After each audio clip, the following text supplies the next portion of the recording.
Hello. Hello, Jared. Hello. And hello to you all on Twitch.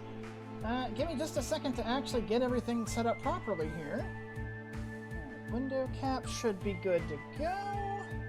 Alright. Hello, everybody. Welcome to my next Let's Play project, AM2R Return of Samus. That is short, of course, for another Metroid 2 remake. I also want to say thank you to Jared Rocca for the follow. You followed during the intro, so I couldn't thank you properly, but thank you very much all the same. So, anyway, another Metroid 2 remake is a unofficial fan game that was remade, or it's a remake of Metroid 2 Return of Samus, the Game Boy game. This game really should need no introduction because of all the controversy it stirred up when it was first released back in 2016, I think. I think it wasn't even up for a day before Nintendo issued a bunch of DMCAs and got the game taken down because, as people would later learn, they were in the middle of making Metroid Samus Returns for the 3DS. And they didn't want this game eating into their sales. So, I, through trusted sources, managed to acquire a copy of the 1.1 version of this game, and as far as I'm concerned, this is the Metroid 2. I kind of have an iffy relationship with modern Nintendo because of the whole amiibo thing, which I won't go into detail unless asked, but suffice to say, I'd much rather be playing this than Samus Returns.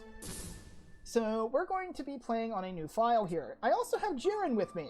Jaren asked me if he could accompany me on all of my Metroidvania adventures, and I intend on keeping that promise. He missed the initial bouts of Zero Mission, but was there for the latter half of it, so we're hopefully going to be starting from the beginning with every future Metroidvania from here on. So let's get started. We're going to play this on normal mode. This game, much like Zero Mission, is fairly short, so this will only probably be roughly 2 episodes. Yeah. And yet again, with Metroid, it's one that it's a series I've kind of seen a lot more than I've played, if I'm honest, but I still do love this franchise. Remind me, which Metroid games have you played? Oh, just fix something here.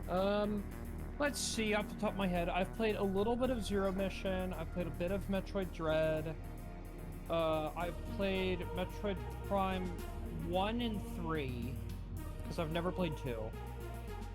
Oh, what else? I think I have Fusion, I just haven't gotten around to trying it yet. I've actually been playing Fusion on my own time to semi-prepare for this one.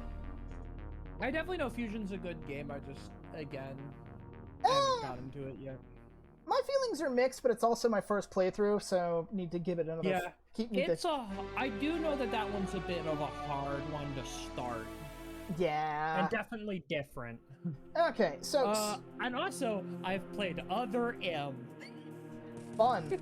So, anyway, speaking of Zero Mission, the first thing that should make this a bit striking is that this is using a combination of Zero Mission, Super Metroid, and I believe Fusion graphics as well in places, along with custom graphics. Because, like I said, this is a fan-made game. So, control-wise, you can actually customize your controls, because this is made for PC. I have it set up to where, using an Xbox 360 controller, I use the analog stick to move around, press and hold the A button to jump. What I said about the jumping mechanics in Zero Mission applies here. If you jump and then move, you'll jump straight up. If you jump while moving, you'll do a somersault, and you can transition between them. Let's see, right bumper is missile port, which we actually start with missiles on this one. We start with Morph Ball as well, so we can double tap down to go into Morph Ball mode, or something that's very nice with AM2R, because it's intended to be played with a controller, you actually can dedicate a button to auto-morphing. I press Y, I go straight into Morph Ball mode. So when you see me morphing, 9 times out of 10, it's going to be from pressing the Y button. X is shoot. I don't think B does anything outside of menus. Now, there are 2 different options for diagonal aiming. You can either do Zero Mission style, which is where you hold the button and then you press either up or down to change your arm cannon angle. You can see that is not the case here. I am actually using the Super Metroid control scheme for aiming diagonal, which is left bumper for diagonal up, left trigger for diagonal down. And a trick I recently learned, if you're crouching and hit both, you can aim straight up. Let's see.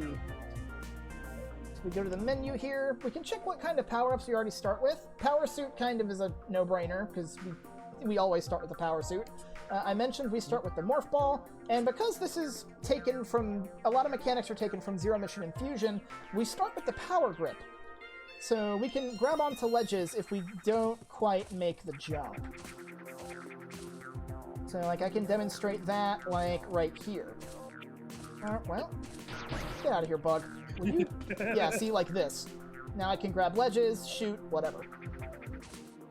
Okay, so, diagonal aiming. Thank you! So we also just have our default power beam. It doesn't mention this in the power-up screen because it was only really a power-up in the first game. We start with the long beam by default because, as you can see, our shots go the full length of the screen. And because this is made for computers, which are inherently more powerful systems, you can fire as fast as you can press the button. Generally speaking, there's no real reason to do that, but you can if you want.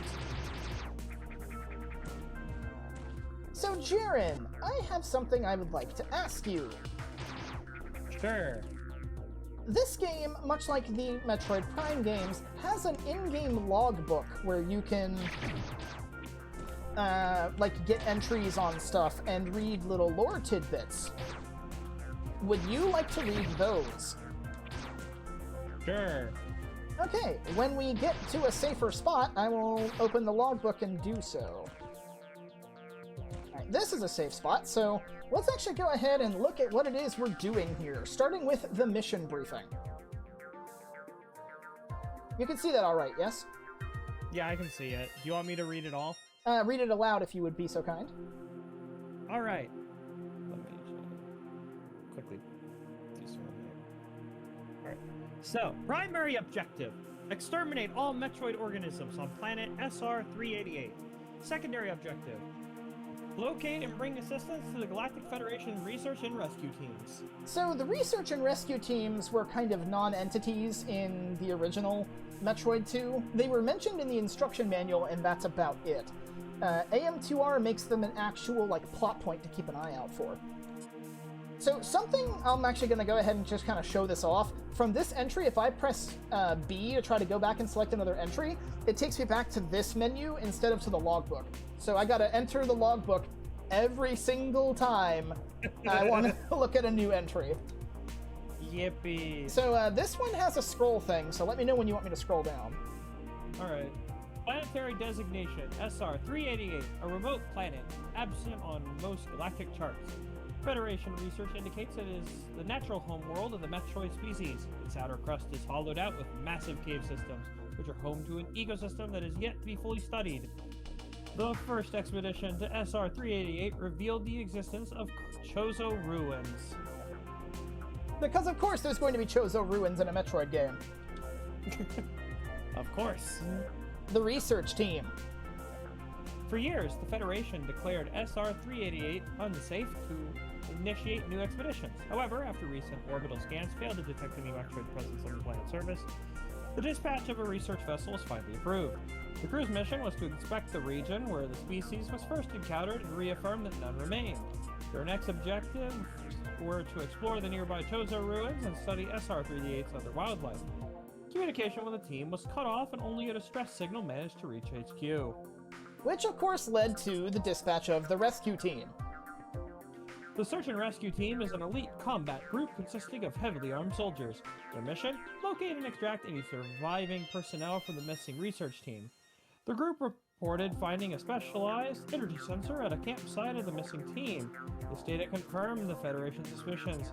Metroid still thrived within the planet. These findings were sent to HQ to be analyzed while the group continued their search for survivors. Contact was soon lost with them as well. The data sent to HQ revealed an approximate number of Metroids remaining on SR-388 and was ultimately used to develop a scan module for your power suit. This allows the detection of nearby energy readings. Hello? You cut out. God dang it! Wait, where did I cut off? Last sentence. Oh. This allows the detection of nearby energy readings unique to the species. There we go. So I'm actually going to back out of the menu here and actually point your attention to the top right corner of the screen where you can see the minimap. Right next to that, you'll see the Metroid counter. There is one Metroid in this area. Something you can do in the options is you can set it to either a local scan, which will only show you Metroids in the immediate area, or you can show it as a planetary scan, which will tell you how many Metroids are left in the entire map. Speaking of Metroids, the Metroid species. The dominant species of SR-388. Metroids hunt for any form of energy found in natural or synthetic organisms, leaving behind deceased husks after feeding. They are highly resistant to conventional weapons and possess great adaptability in foreign environments. Estimates suggest a small number of Metroids set loose on a populated planet would lead to the extinction of any present life forms.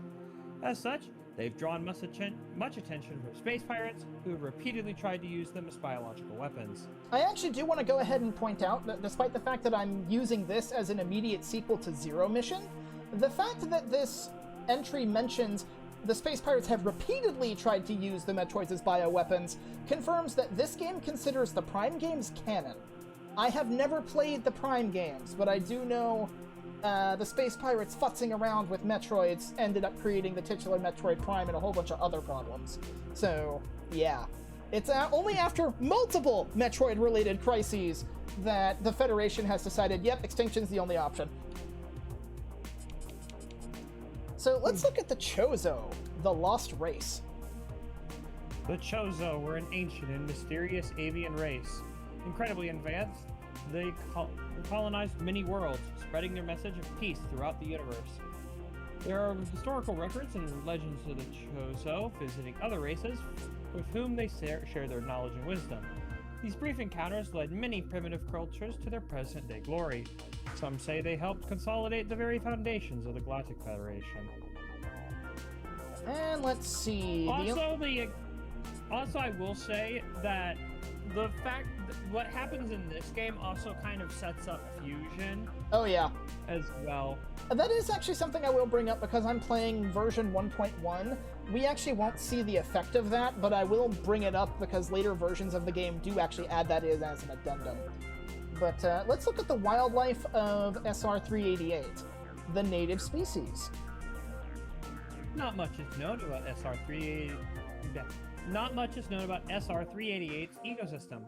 Prior reports describe the fauna as being very hostile. Nearly all observed animals have been carnivores, with even the smallest species showing dangerous traits. The harsh environment and the presence of so many predators may have forced an evolutionary arms race, perpetuating a cycle of violence. Extreme caution is advised.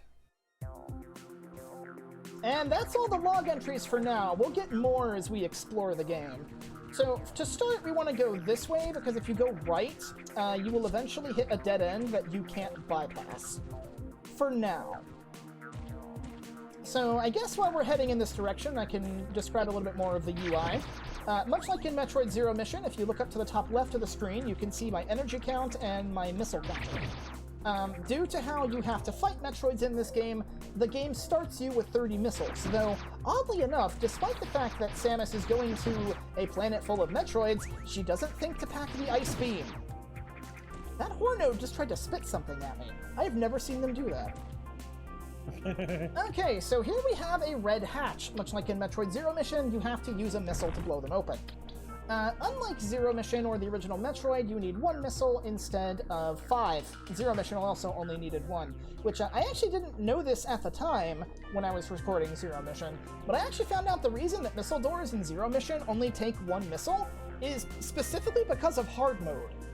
In hard mode, missile tanks give 2 missiles instead of 5, and they want to make sure that your first missile tank can actually get you through a missile door. Okay, so this right here is a save point. This is different from the save stations of Metroid Zero Mission. These effectively act like the save stations in Chozodia. If you save at them, you will get your energy refilled and all of your weapon ammo restored as well. It also saves a lot faster than the Zero Mission save stations do. Okay, so this stuff down here.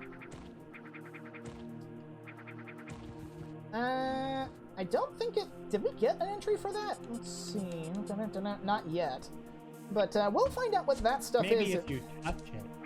I mean, I'm not going to. We know what that is. But if we had gone to the right at that intersection, we eventually would have run into a dead end with that stuff blocking the path. So we need to go this way. Our first Metroid. So we're getting a scan, and we have a new log entry, the Alpha Metroid. Alright, the Alpha Metroid has gained immunity to cold temperatures.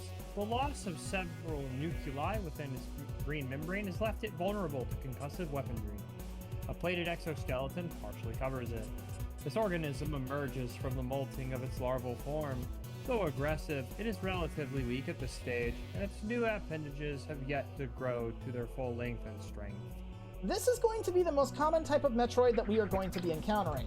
This one I think only takes 5 missiles, but most will take 7. Now, with Alpha Metroids, if you can get the angle right, you actually can hit them straight on. Generally speaking, though, you're going to have an easier time getting them above you and hitting them from below or from diagonals. And that's our first Metroid down. Now, with all the Metroids in the region defeated, this happens.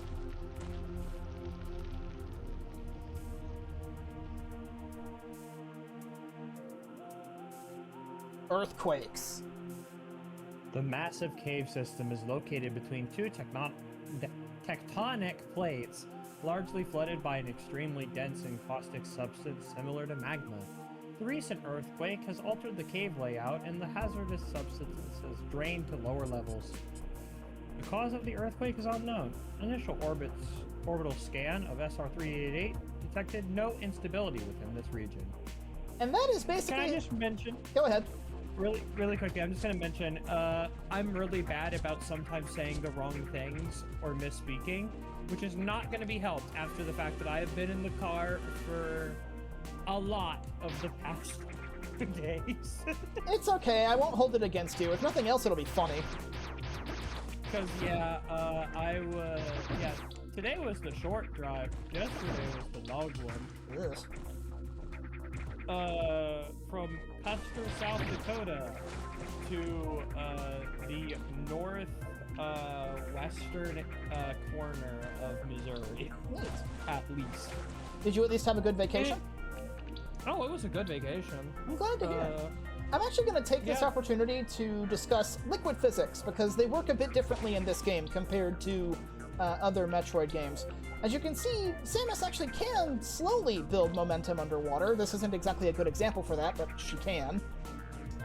Most of her suit power-ups will not work underwater, if we had any more passive ones. But something that's very interesting is you can see how sluggish Samus kind of moves underwater, like especially like walking back and forth over here. You see how she starts slow and then kind of speeds up? Yeah. Something that I really like that this game does, as far as like movement options, is it actually takes real-world physics into account. Because if you morph ball, you see you move a lot more smoothly underwater.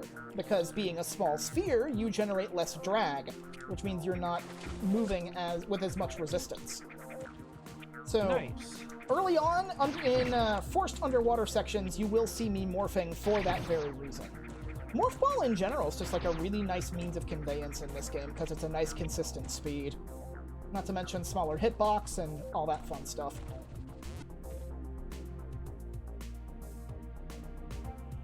Yoink.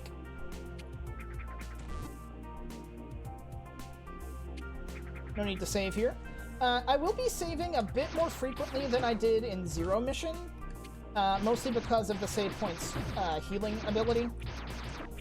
And for some power-ups, that's actually necessary to get your ammo restored, because enemies will only ever drop energy and missile pickups. Unlike Zero Mission, somewhat spoiler alert, we will eventually be getting power bombs. Unlike Zero Mission, enemies will not drop power bomb ammo.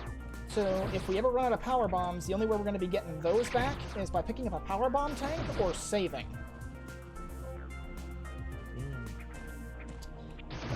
Also, unlike Zero Mission, because this takes place on SR-388 instead of Planet Zebes, I don't know the names of most of the wildlife around here, so I can only give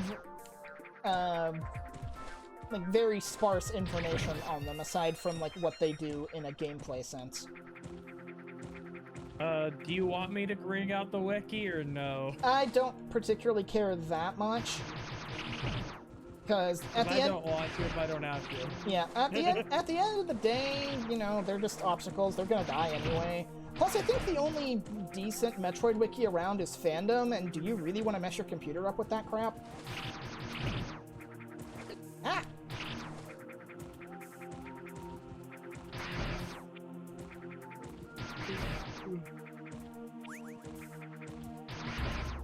Whoa, lag spike. That's not good. Okay, so since we can't go down, we're gonna go this way instead. Which you'll notice the map layout has, or the map color has changed from blue to this kind of teal color. Blue is the, like, main tunnels. Teal is still, like, on map, but you're kind of, like, in a side tunnel.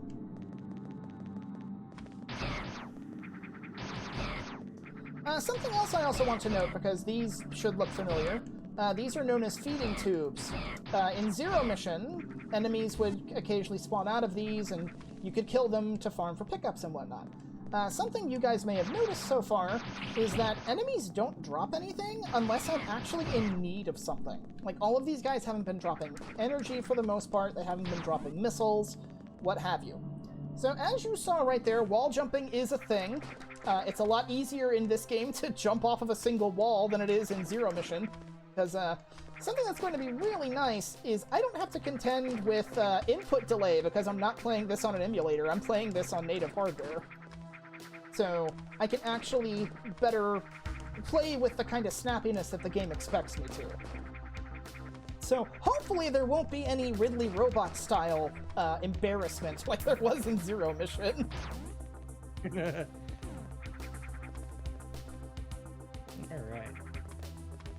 Much like Zero Mission as well, this is not a speedrun. I will be taking my time with this because this is ultimately to help people learn about the game, even though it's been out for about 10 years now, or close to it. I'm surprised we haven't gotten a log update yet. Normally we should have gotten one by now. Did we get one? I think there was one. Did I? Oh, we got two. The Metroid life cycle. When did we get this? I don't know. Scans on the native Metroids reveal their most common form in prior incidents as merely the species' larval fit stage. God damn it, mine. I'm misspeaking hard. While there are records of extreme mutations triggered by space pirates using abnormal stimuli, the Metroid homeworld of SR-388 is seemingly the only environment where the species can naturally transform. Yep, and then we also got... the Golden Temple. I guess we just missed this. This temple stands at the base of a hollow mountain. The statues, carved stones, and its solid design attest that the structure was built to be a sanctuary, possibly with religious significance. The temple has withstood the test of time, showing the building knowledge and experience of the Chozo. Scans detect the presence of stationary robotic entities placed at strategic points inside the structure. No control signals are detected. These units are operating autonomously. Which is referring to these things. These are just like little Chozo sentry guns.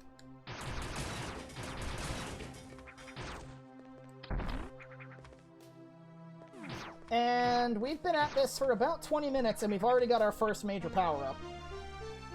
Bombs. Looks like bombs? You want it, my friend. Okay, I'm gonna shut up with that joke. I don't know if you get that. I do get it, actually. Okay. But yeah, it's really... Standard Metroid procedure, or standard Metroidvania procedure, rather, they give you the critical stuff first, which bombs allow us to traverse a lot more easily in Morph Ball mode. Up to and including bomb jumping. Bomb jumping is a thing in this game. And you can infinite bomb jump, too. Now, please, continue your thought.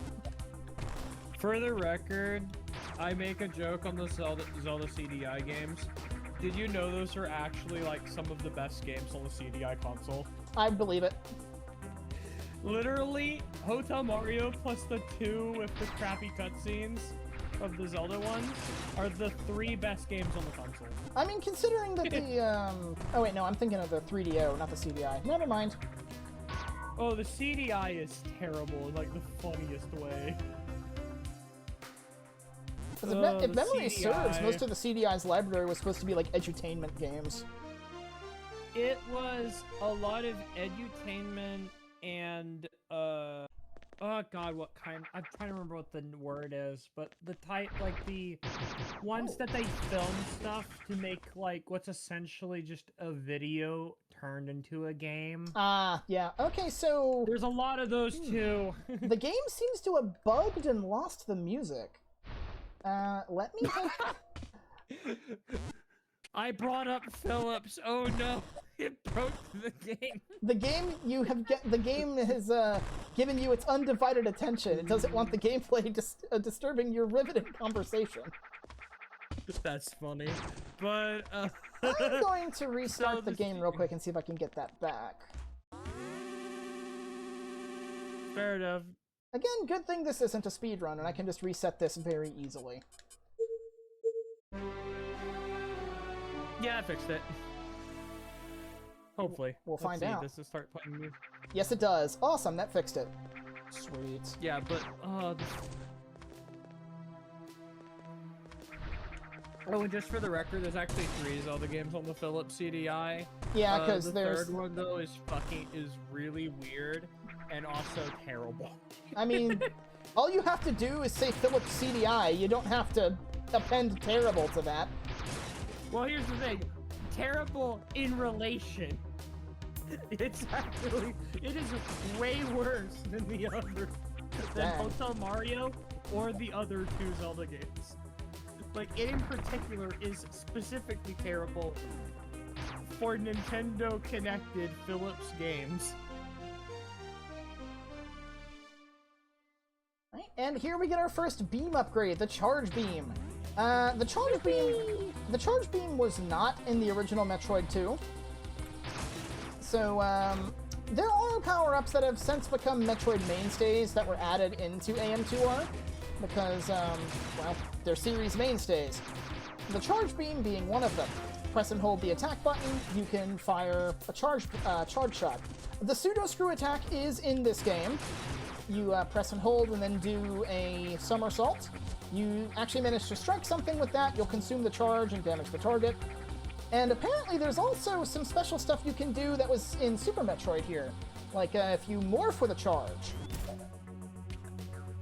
You spew out a bunch of bombs, and if I recall how to do this correctly, you can actually do like a super bomb jump with that. Let me see if I can figure out how to do that. Is it this? Yeah, it's that. I don't know how often I'm going to use that, but it's something you can do if you want. It looks cool. Sometimes that's the only reason you need. So, going back to doors, you've seen blue doors and red doors. Gray doors are locked. Unlike Zero Mission, gray doors being locked is not necessarily tied to the enemies in the room. We will not be opening this particular hatch for a while. But just remember that that's there. I might. Okay, so you'll notice as well, the map color has changed to green. Green indicates that you are inside of a building. Missile tank? I also, there. Much like with Zero Mission, again, this is not going to be a speed run. This is going to be a 100% item collection run, though. And thankfully, I know where all the items are. Yippee! I think over the past week alone, just preparing for this, between Plants vs. Zombies and now, I have done 3 practice runs. Oh, this is actually something interesting. Jared, you might recognize this from the Prime games. Check out what the Charge Beam can do. Nice. Yeah, you can use the Charge Beam to grab out-of-reach pickups. Which, admittedly, is actually a pretty nice feature, and I use it fairly regularly.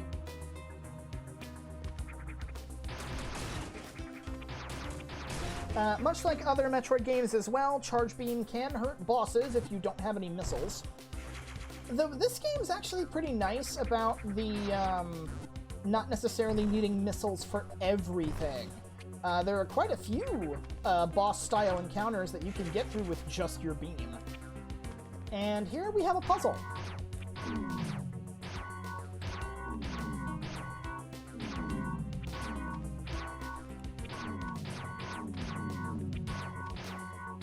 There we go.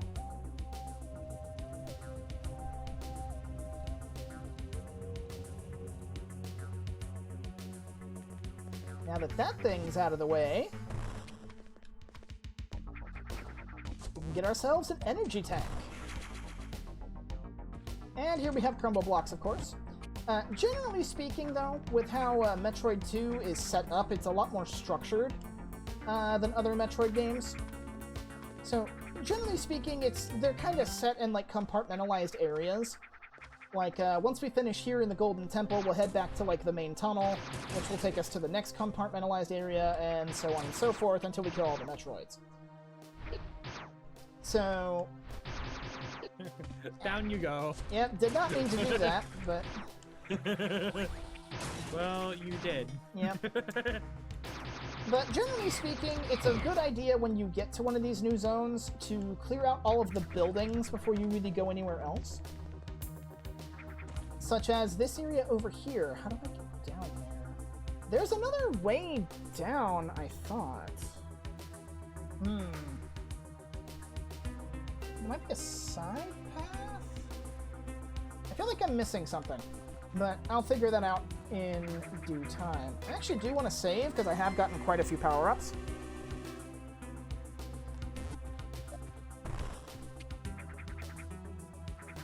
Ah, okay, there's no Metroid here, even though there was a shell. We got this thing. Spider Ball. One of two games where the Spider Ball's actually a thing. And the Spider Ball lets us climb on walls. Kayla would hate this. Just purely because it has spider in the name. Poor Kayla. Yeah. But with the Spider Ball, we can get to new locations more easily. In general, we can just navigate with the Morph Ball more easily. And if you know how to do it, you can actually chain bomb jumps on and off walls, but it's really tricky to do. So something else that you can do is, like I said, you can bomb jump in Spider Ball form. It will disengage the Spider Ball, though. Now, I have noticed as I've gone further in my practice runs, the controls have become a little bit more finicky over time. So you might see me just randomly unmorph when all I'm trying to do is move. And of course, this being a Metroidvania, they do like to hide goodies in out of the way and places you normally wouldn't think to look. So let's head around the ceiling and see what we can find.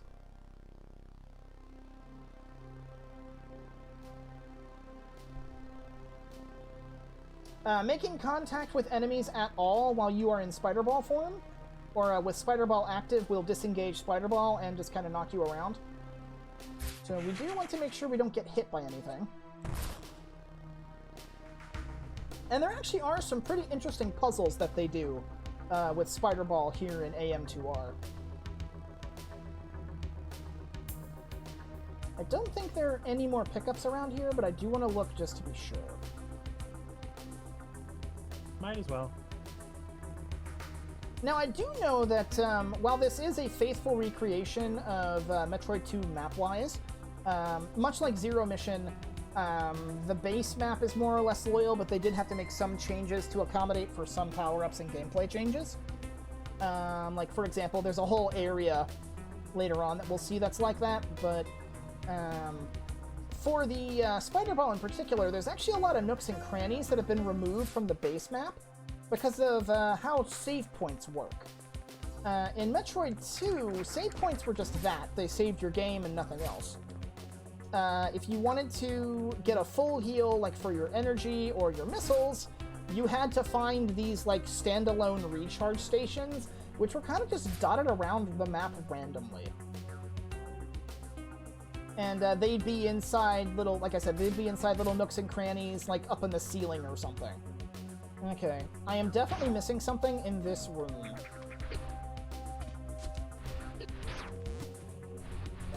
think there's a hidden wall here. Nope.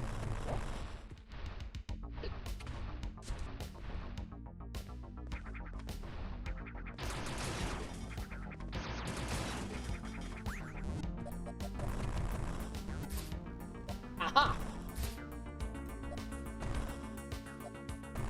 Of course, this is also easier to get since we have the spider ball.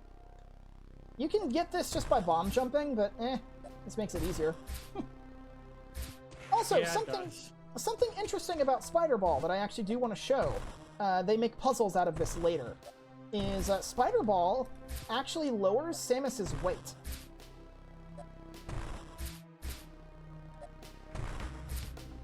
Because, look at this, if I disengage, now you see when I get close to this, how that crumble block activates and it falls through? Yeah. If I roll over it with Spider Ball, you'll see it doesn't crumble. I can stick to crumble blocks all day. And then if we went through here, that would be our little spoiler for, hey, there's a spider ball over here. Okay, that should be everything inside the temple proper, so now we can go hunt for Metroids.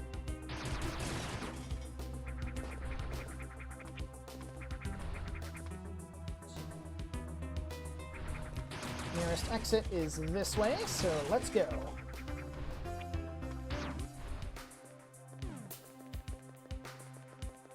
Let's go find some Metroids. Ridiculous Torture XN, that's an AI thing. No AI, no bots, ban, get out of my chat. It's funny because I do actually have your chat open as well, but I'm mostly paying attention to the actual game. Yeah, because you'll see it more like up to date watching it and how the method I'm streaming it to you personally. Yeah. I also have Kayla's stream open because that's funny. Okay, now we've got spikes to deal with.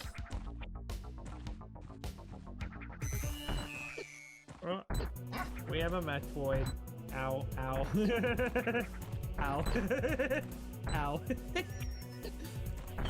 Yeah. Ow. Alpha Metroid fights, especially in confined spaces, can get really scrappy. It only is going to get worse as the game goes on, though later on they actually become a lot easier to bait and let you get them where you want them to go. Overall, though, as far as like the Metroids are concerned, I consider Alpha Metroids more or less just to be nuisances. True. Well, that's one down. Probably would just be easier to wall jump off of this thing.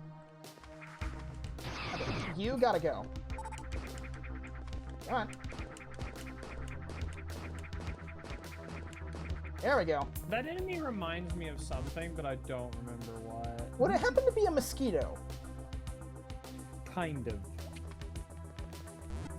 You know what? It does look like the freaking mosquito-like things in Paper Mario 2. Yeah, I could see that. Now, can I remember what those mosquitoes were called in Thousand Year Door? No. I can tell you I can't, because I've never played Thousand Year Door. I have played through a good amount of it. I know of it. I think I'll finish that game. I know of its content purely from Let's Plays, and that's about it. Yeah. It's funny, because it has multiple of my favorite Mario characters not count that are, you know, specific to a game in that game. And this is why we needed to go to the Golden Temple first. We needed to get the bombs.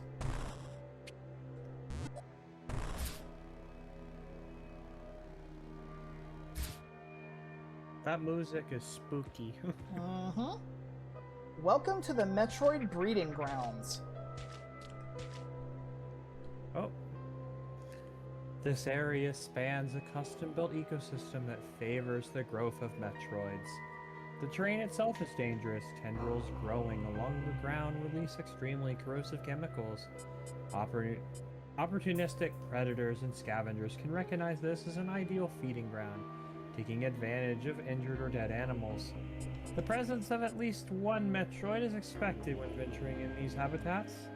The tendrils are determined to be of artificial origin. Synthesized through technologically advanced methods, they absorb nutrients from dead matter. These things are treated as lava by the game, as far as that's concerned. So, you take damage if you step in the moss, so don't touch the moss. Naturally, the Metroid breeding grounds are full of the stuff. Now, something that I'm going to try to do, which I may not be able to... Oh yeah, you can also have Samus walk, just by, like, slightly tilting the stick. One thing I'm going to try and do, if the game will let me whenever possible, is if you line it up right, once the Metroid actually comes on screen, you actually have to get within a certain distance of the Metroid for it to actually, like, aggro onto you. So, like, in this instance, for example, if I get any closer, it'll aggro. So, if I place myself just right, I can get a preemptive attack on it. And you did. That is a lot easier said than done.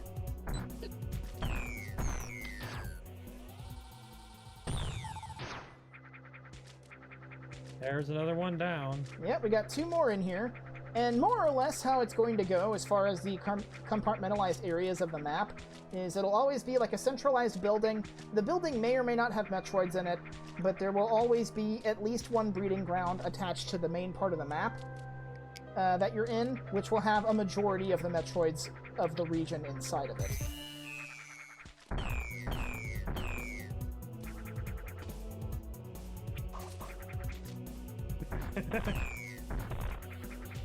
Don't touch the green stuff. I actually do have a funny story to share about this green stuff. During my practice runs, I died a grand total of once, and it was to an Alpha Metroid and this green stuff. The context behind that was I was doing that practice run on the 25th of May.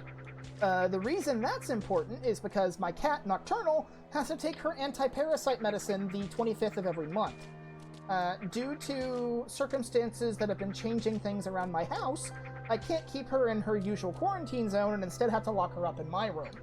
So while I was doing my practice run, I had a cat literally walking all over me, all over my desk, and all over my computer while I'm fighting a Metroid. And she would not stop. And just to tell you that the cat was doing that out of spite, she only quit after I died. That cat was not happy about being quarantined. Now notice that this Alpha Metroid looks a little bit different from the ones we fought before. This one has more visible legs and the tusks are bigger. Yep. That one also just dodged. Alpha Metroids will start doing that the further into the game we get. It eventually gets to the point where they'll just start dodging every other missile.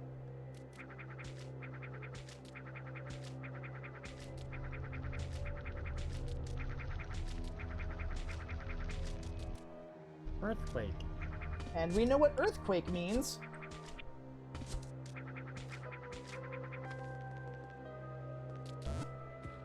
I don't want to go this way. Screw these guys, just go right on over. Yoink!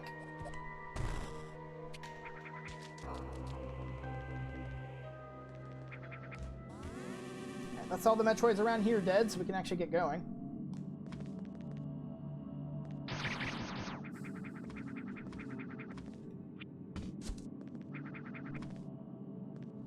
I'm sure nothing bad will happen as we leave here. Oh, crap. Scanning mechanism. New log entry. The Ancient Guardian. This sentry deploys spiked barriers, corners targets into its firing range. Its archaic design constrains it to operate at low power, preventing simultaneous use of its shield and mobility systems. Its arsenal consists of energy weapons with unique patterns. The robot was calibrated to detect foreign creatures bearing stolen equipment. Recent earthquakes seem to have damaged the traction of the unit and spike barriers. Despite these complications, it remains a considerable threat. So, we will be getting these periodically whenever we encounter a non-Metroid boss. And for the most part, these entries give you heads up on how the boss's mechanics work. Basically, what this is telling us is that first part there is throughout the fight, the spikes will close in. It will never crush us and kill us, but it will make it harder for us to dodge. The thing cannot move and shoot at the same time. While it's moving, it's vulnerable to being shot. While it's shooting, you can't harm it. It's got multiple different attacks that have different patterns that you can use to dodge. Some go along the floor, some float in the air. And lore was calibrated to detect foreign creatures bearing stolen equipment. Yeah, we kind of walked in there, grabbed a bunch of Chozo suit power-ups, and tried to walk out, so it thinks we're a thief. But more or less, the idea here is just pump it full of missiles whenever you get the chance, and pay attention to the color of its eyes. Purple is floaty, yellow is going to be along the ground. It also has blue and green. It seems content to do purple, though. Really content to do purple.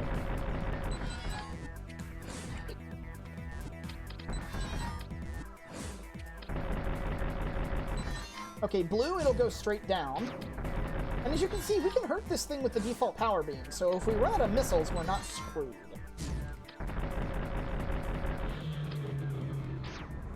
It never did green. Green, I believe, is similar to... Green is similar to yellow and purple, only instead of going, up in the air or along the ground, it's like a spread shot. Okay. Blue, it's effectively is the opposite of blue, where blue, shoots straight down from underneath it. Green, the safest place to be is directly underneath it. Alright. So, what I want to do here is I actually want to get up on this spot and spider ball my way over here, because you'll notice, now that that thing's been destroyed, there's just a big old hole in the ceiling. Huh. And this is where spider ball kind of comes into play. Because there are a bunch of bomb blocks up there, and you can see there's a Chozo statue. Messed up. Okay. So you have to be really snappy with your timing to actually spider ball onto the ceiling up there. There we go. And then just kind of slowly... Oh, crap. Oh, crap. No! You might be able to save this, actually. You might be able to bomb jump up from the... Oh. I would bomb jump from the pillar. The pillar will get destroyed if I do that. Okay. And missile. Saved it. Mm-hmm. So, we have a yellow hatch. Quiet. Yeah. We have a yellow hatch, which, much like Zero Mission, that can only be opened up with power bombs. I could have safely ignored this and come back later when we got power bombs, because by the time we have power bombs, we'll be able to just effortlessly do this. But I like the thought that went into these puzzles, so I want to try and do them as early as I can to show you how you're supposed to do it. Oh yeah, something interesting as well. That wasn't exactly a good example because the boss gave us a few missiles for killing it. But something nice that they do with all the various upgrades and stuff. Energy tanks already did this with your energy, fully healing you when you pick one up. Picking up a ammo tank of any kind will fully refill your ammo reserves of whatever that item is. Yeah. So we pick up a missile tank, we'll get full missiles, which we will very rarely get close to running out of missiles because you just get so many. I mean, this is a game that you kind of need a lot of missiles. This has the standard Metroid missile cap of 250. So we're already a pretty good portion of the way there at 75 after only the first area. So this one here, if you have I think it's the space jump, you can just kind of bypass this one. But this is another spider ball puzzle. Specifically, this is a puzzle involving spider ball and wall jumping with bombs. Because every single one of these little floating blocks is a crumble block.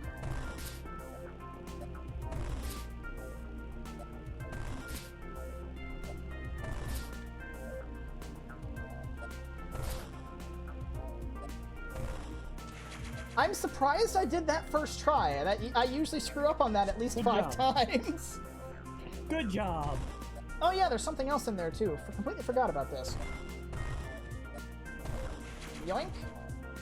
second missile time. Yep, I want to try and minimize backtracking as much as possible. There's going to be Fair. some backtracking, because there's going to be stuff that we just can't do anything with until later. You know, as you do in a Metroidvania. Pretty much. But I will be attempting to do 100% map coverage, but like for that little corner right there, like I'll come back and get that later when we're eventually, like we're gonna come back here eventually and we'll just be in the neighborhood and I can grab it then. But for now, we just want to keep moving forward.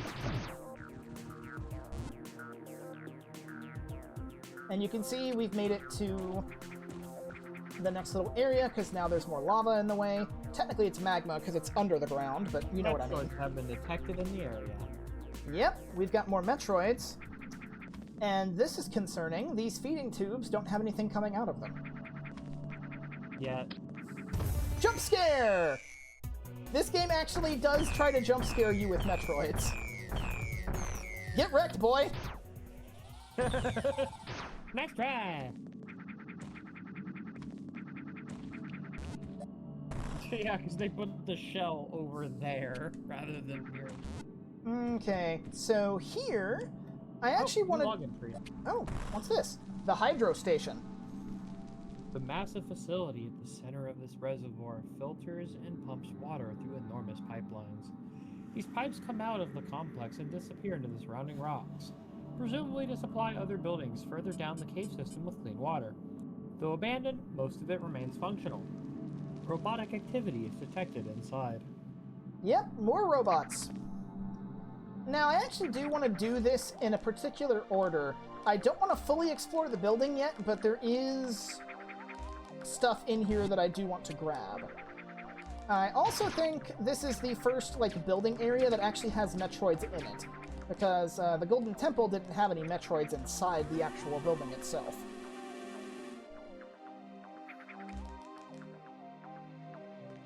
You'll notice it's also flooded down there.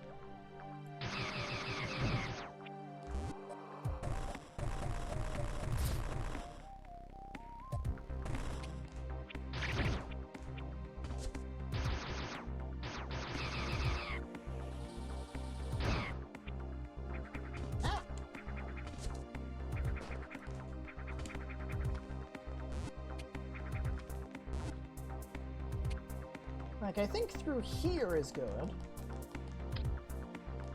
Nope, we got a Metroid.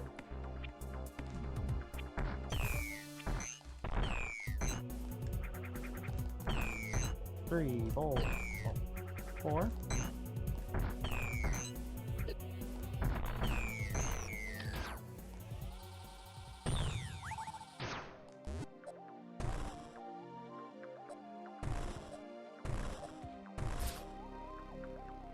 When bomb jumping fails, use the spider ball.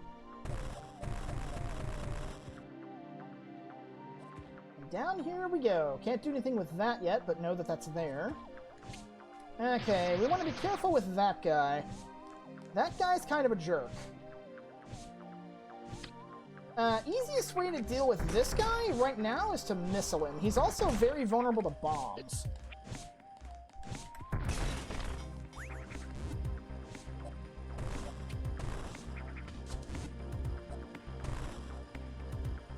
Whee! Now I believe this is actually progress. We need to go this way. Yep, missile door. Missile doors in this game generally have Chozo artifacts in them. Oh yes, that was a good call. Wave beam. Beams can now go through solid objects. You always want to check, like, the walls and the floor of these rooms in case they have, like, little secrets in them. I think I may have missed one in the Golden Temple, but again, we'll be back there later so I can double check if need be. But yeah, compared to Zero Mission, we're getting the wave beam early. Yep. But it lets us kill this guy a lot easier because now we can kill him without our shots being blocked. And much like with Zero Mission, every beam power-up you collect actually does increase your beam's base damage.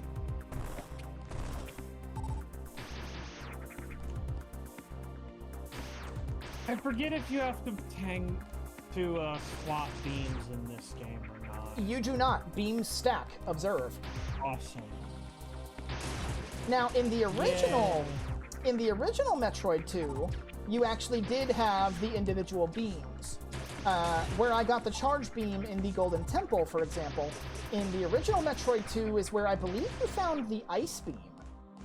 And you would get the wave beam in here. And then when you picked up the wave beam, you'd get the wave beam and lose the ice beam. If you wanted the ice beam, you would have to go back to the Golden Temple. Gross. That's actually going to come into play for an area way later on. There's a nice little nod to that mechanic in a later area. I believe in order to actually get to that, we need to go over here. Yes.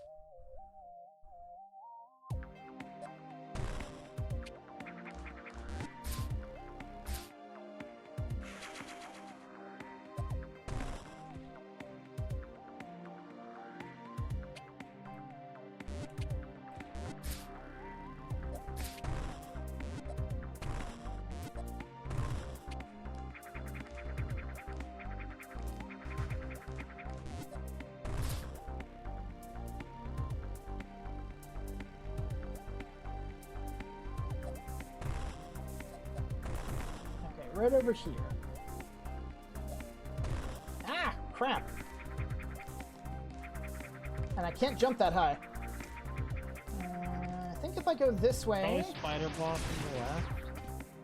I can, but I can also fix that later by going in one of these directions. I'll have to backtrack to grab that thing anyway, so it won't be a huge deal. You know what? I'm safe from you in here.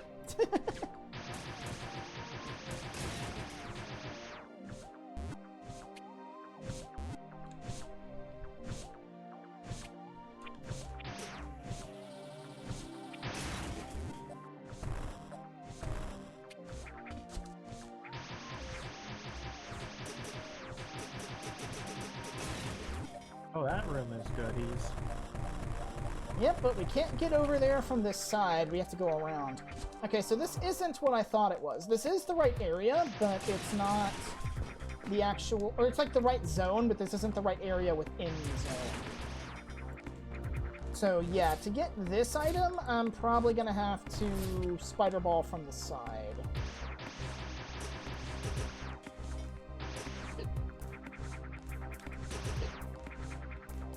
Freaking jumpy robot.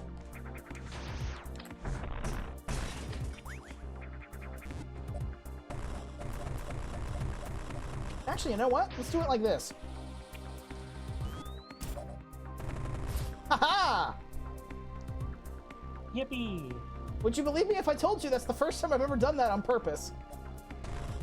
Damn it! Damn it!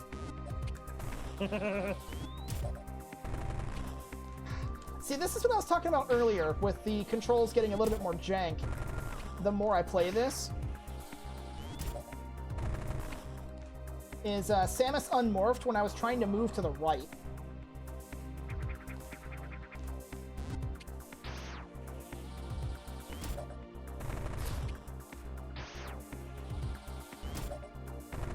I like how you did it once correctly and you're never gonna do it again.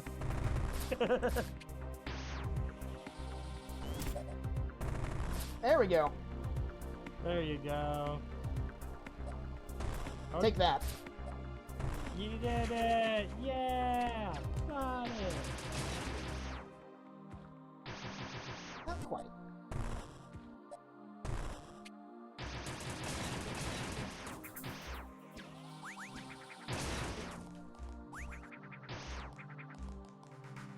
Alright.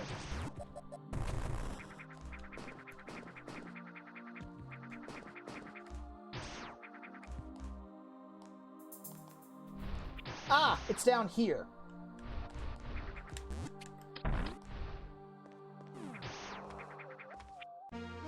The high jump boots.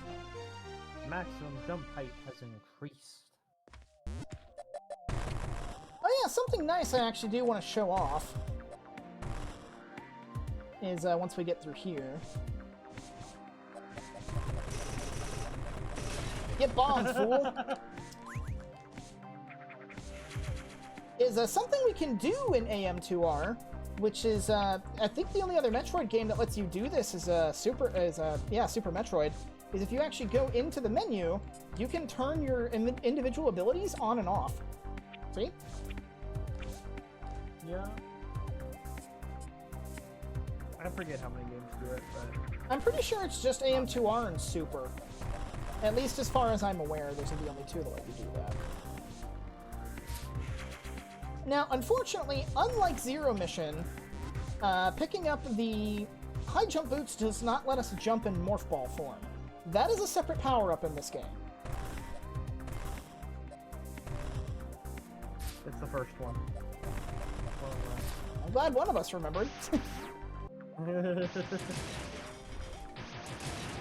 And something that I really like that AM2R does is right before it gives you a critical power-up, it will almost always either directly show you a situation where you need the power-up to get out of it, or it makes you go through a scenario without the power-up, so that way you have to do things the hard way first, and then the power-up makes it easier. Like with that room, for example. We could have gotten out of there with the spider ball, but with the high jump boots, it's just a lot easier. And of course, with the high jump boots, assuming we don't jump at the same time, we can also jump over this guy fairly easily.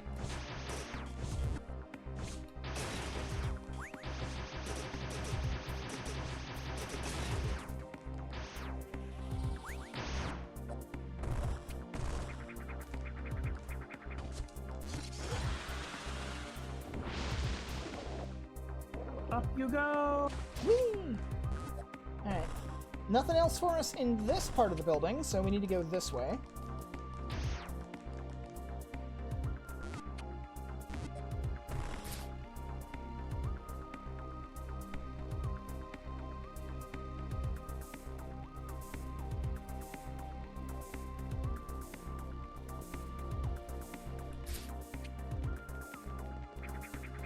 Okay, so something important here. We do not want to go down that hole. We want to do that later.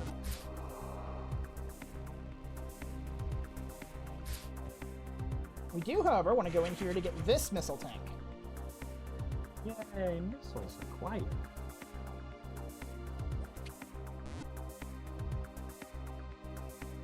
Zoom in.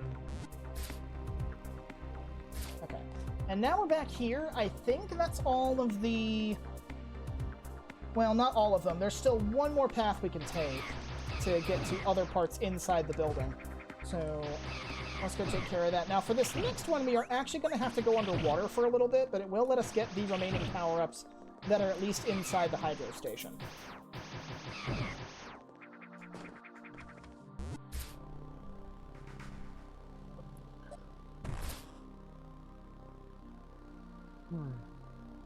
Now to slowly climb the building again.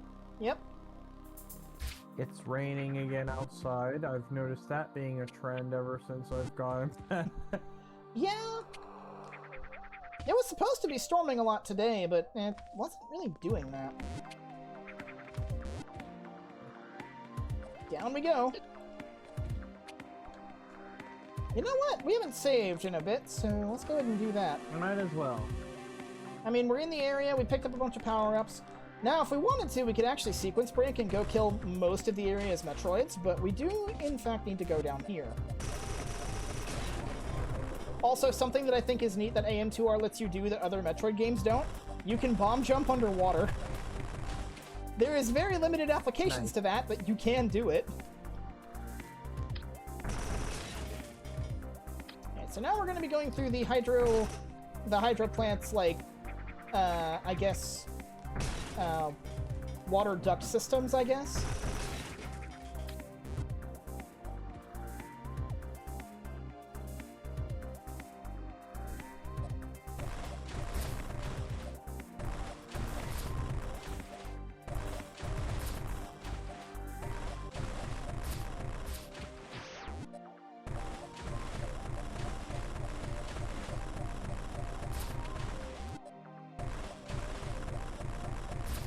Almost had it. I don't want to go too much further.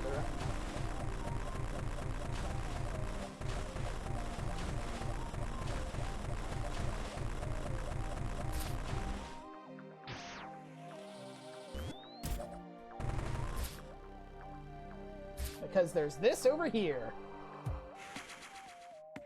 Missiles. And there's a reason I wanted to get that first. Because look who's in here. And this guy I'm just basically gonna have to face tank because, yeah, I can't dodge in the water.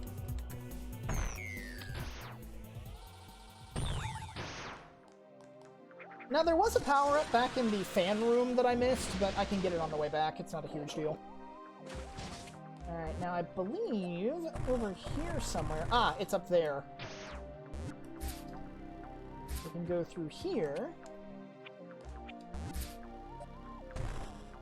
And go this way. This lets us finally get this missile tank over here.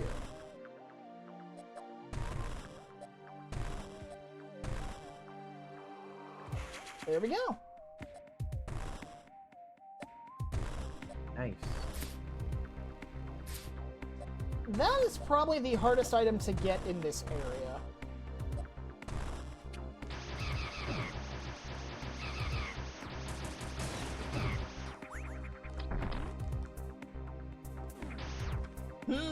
There's no ball here.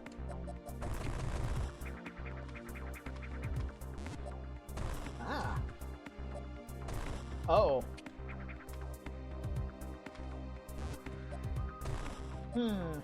None of these.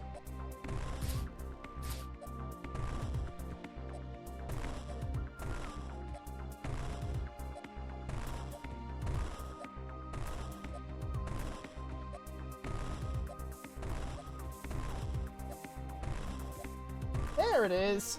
The Varia suit. Reduces damage taken by 50%. Let me get this Awesome. one. We get this pretty early, too. Oh, yeah. So, something to note about that transformation sequence right there, how it went black and white and showed Samus getting her shoulder pads. Metroid 2 is actually where the Varia suit having the shoulder pads came from. Because being an original Game Boy game, Metroid 2 did not have color, so they had to use other means of displaying graphical differences. So when you got the Varia suit, which in the first game was just a palette swap, instead they made it visually distinct by giving it the shoulder pads, and that basically stuck. Okay. Now there should be a missile tank here in the ceiling. There it is. Why am I bomb jumping when I have the spider ball? There we go. Good question. Okay, so that should be almost every power-up in this building. There's only one left, and in order to get that, we need to head through that hole in the roof.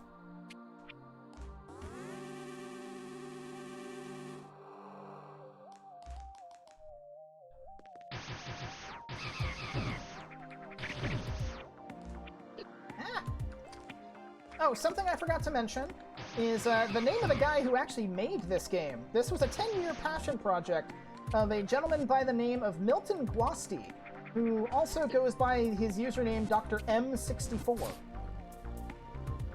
If I'm remembering correctly, according to the game credits, Milton did most of the music with some assistance. And some of the tracks in this game are outright bangers. Even if they are remixes from other Metroid games, but there are some original pieces in here. Save the game. That's going to be important, because there's a reason I wanted to come in here last. Boss fight. Yep. Yay, I can guess the obvious.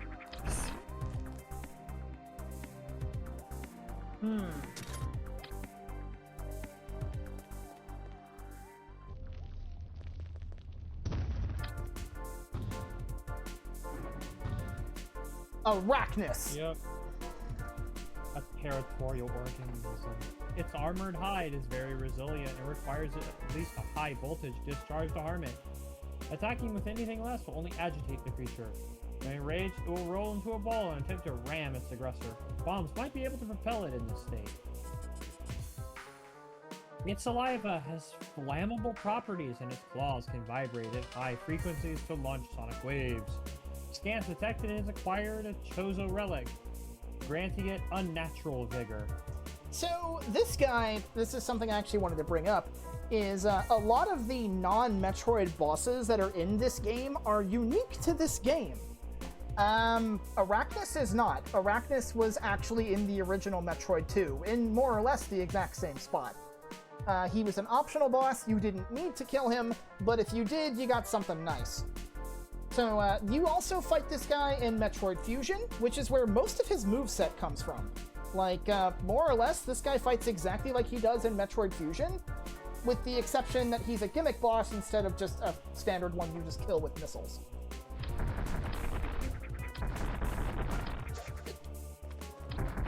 But yeah, like the sonic waves, the fire breath. There you go. So basically how this fight works is you just want to pump him full of missiles until he gets angry.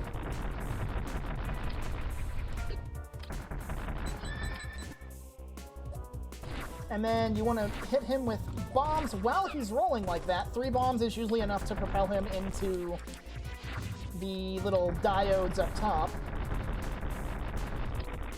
Okay, that green fireball's a bit of a jerk.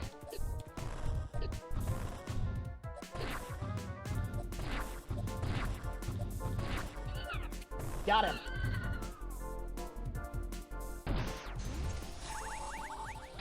And for defeating Arachnus, we get the final Chozo relic in the area. Ring ball. This is what lets us jump in Morph Ball mode, not the high jump boots. Yay! So now getting around to the Morph Ball is a lot easier. Yep, it So- sure is. To kind of tell you how quickly this game's gonna go by, we're in the second area and we already have 50% of the total missiles in the game.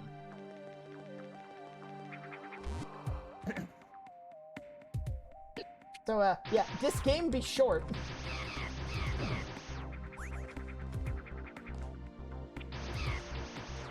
I actually want to go the other way. Actually, no, I do want to go this way. But yeah, now I can just do a lot of mainline traversal just with the Morph Ball. Not a huge deal.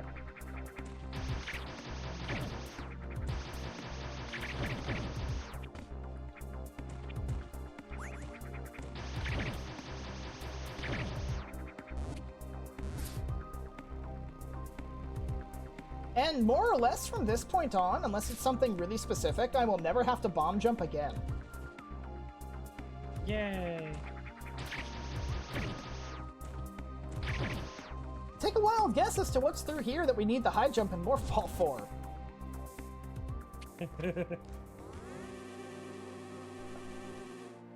Now, to be clear, you can sequence break up here by bomb jumping. You don't need the high jump to get in here.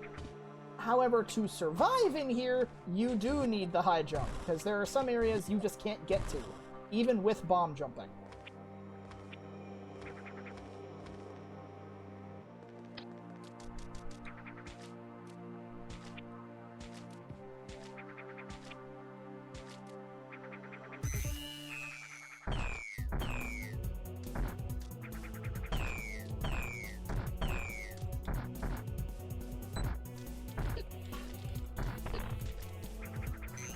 That one got a new move. He has a tackle.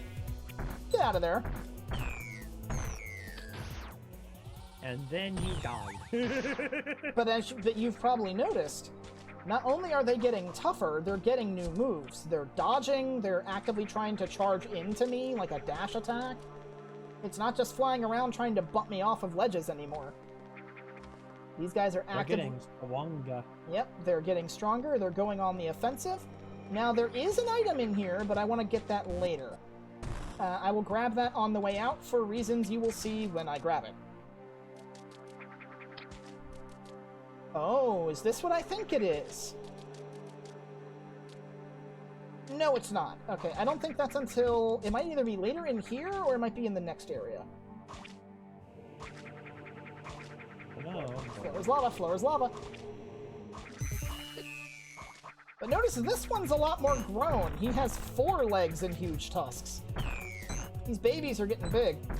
Though technically they're not... This isn't like the baby stage. This is like the child stage, I think. Technically. Because the Metroids as we know them are the baby stage.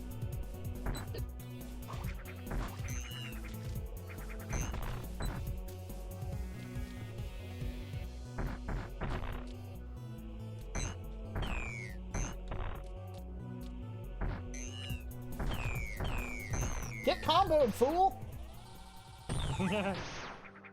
There we go. Another one down. Just want to go ahead and map out the rest of this room so I don't have to come back in here specifically.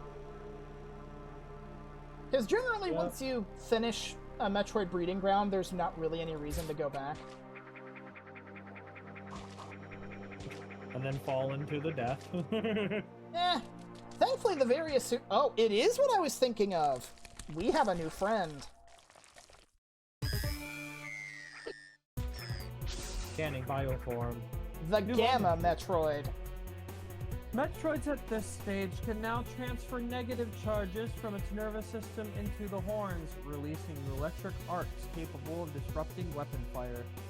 The membrane containing its nucleus remains vulnerable, but the Gamma Metroid's exoskeleton is expanded for additional protection. Although its legs have reached their maximum length, they are unsuitable for locomotion. Instead, they can serve to capture prey and drain their energy. So, for what that actually is these are probably the most difficult Metroids, in my opinion, because they're just as evasive as the Alphas, but they're a lot tankier, and they like to attack you from odd angles. Specifically, they like spamming that electric arc attack, which does like a sort of semicircle sweep in front of them. And they tend to be above you when they do that, so they can hit you even if you're below them. Which, you can only hit them from below. I've never had any luck hitting them from the front. That dash attack that the Alphas were trying to do is the dash attack that this guy will try to do. However, if he hits you with said dash attack, instead of just knocking you away, he will grab you. And that grab does a lot of damage.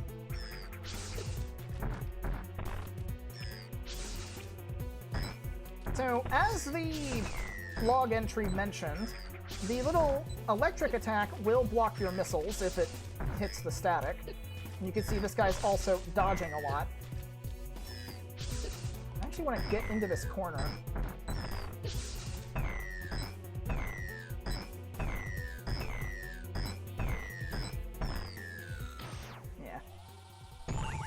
Yeah. Honestly, I find the best way of dealing with them is finding some place in the environment where they kind of do a loop and just kind of force them to come to you while you can hit them more or less freely. They're not difficult, they're just annoying.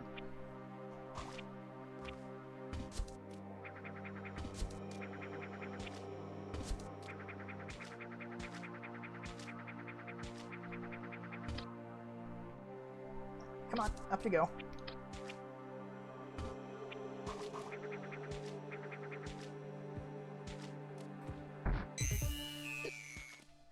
Nope. That didn't work. Yep. All right, little dude, you're being a Into little the green. you're being a little too bouncy. One hit. Charge attack. Yeah, I don't know the exact, like, HP values for anything above an Alpha Metroid. I know basically at this point they all take 7 missiles worth of damage. Don't know about Gammas or any other kind. And that's going to be, it's going to be getting even more kind of hard to keep track of their HP in later portions when super missiles become a factor. True. Okay, there should only be 1 Metroid left. And I'm not too concerned about the map coverage in this room, because for this room we actually will need to come back here later. Okay. And this is why I waited to grab this. Spider ball, Samus. Fine, we'll do it this way. An energy tank has been acquired. Yep, full heal from the Metroid beat-ups and all of the acid bath that we've been taking.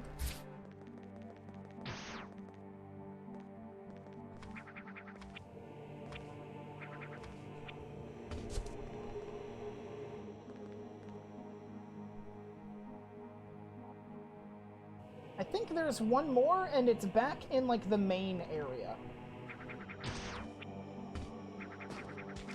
Alright. Might as well get our missiles restored.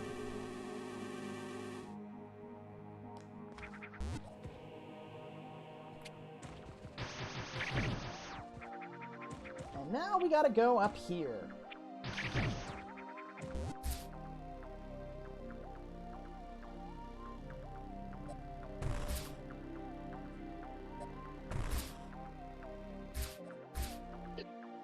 Jerk.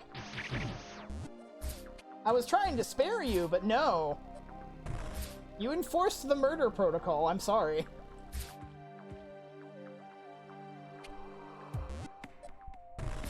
Actually, I do want to go down this way and map this a little bit. There we go. And then from here, we need to go up.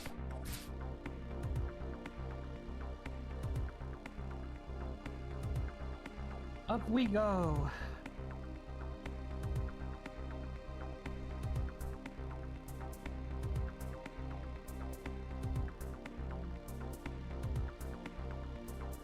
So, Jaren, just to kind of give you an idea of how much of a smoother playing experience this is compared to Metroid 2, like the original Metroid 2, imagine trying to navigate this kind of, like, crazy map system when your character takes up, like, 40% of the screen because of how zoomed in it is.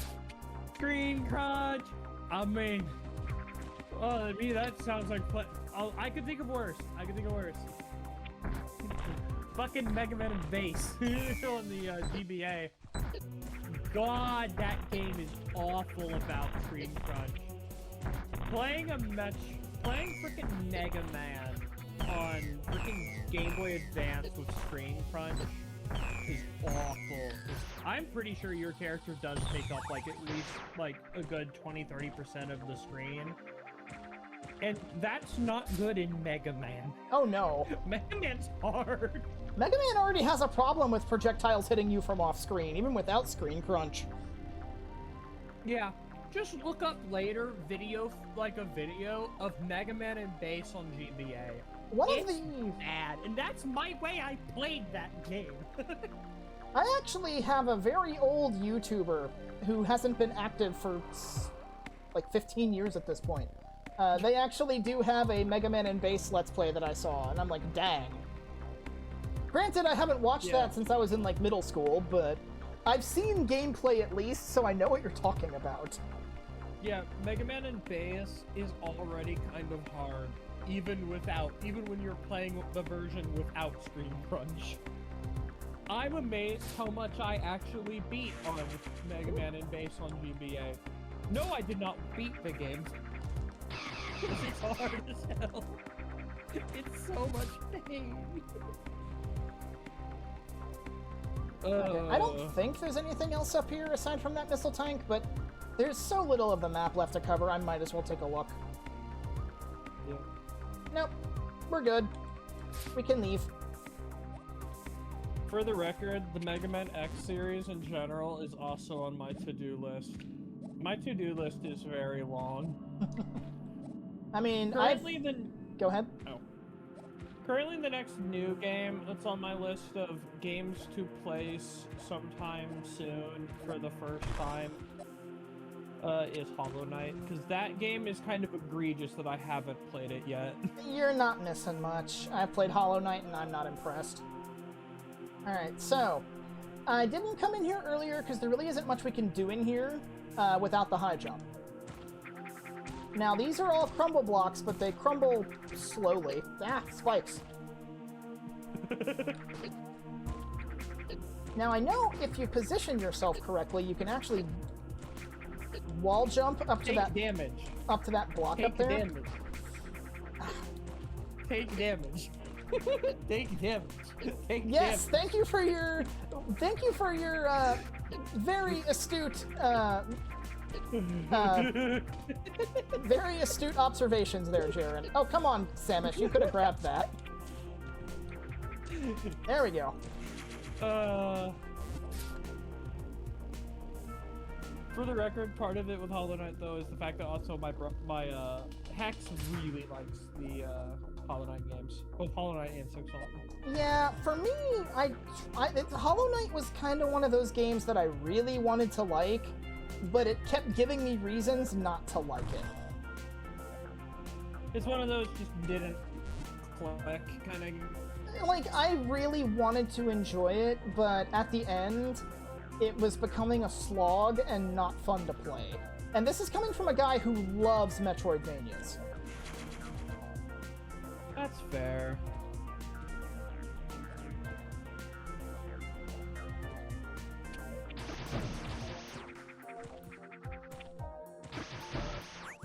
Energy pattern scan. 10 Metroids this time. Yep, we got a lot to do here. Also, just double check the logs to make sure we didn't miss any. I'm pretty sure we didn't, but I will take a look. I'm pretty sure we didn't, but we can double check to just make. Yeah, we got it. Okay, Just so... in case one slipped past. Yeah. Fair. Freaking bugs. They look like drugs. Oh, speaking of space bugs, I've been playing a lot of Deep Rock Galactic lately, and I can officially say without a shadow of a doubt, I hate scrabs. They are so annoying. That's fair. They're the size of swarmers, but they have grunt HP. Yeah. Actually, you know what? If this is the area I'm thinking it is, I actually don't need to do this. I'm going to do it anyway, because I'm committed to the course now, but... I'm mainly kind of just looking for items along the ceiling, because I know there's at least one. Most areas of the map have at least one item located on or near the ceiling.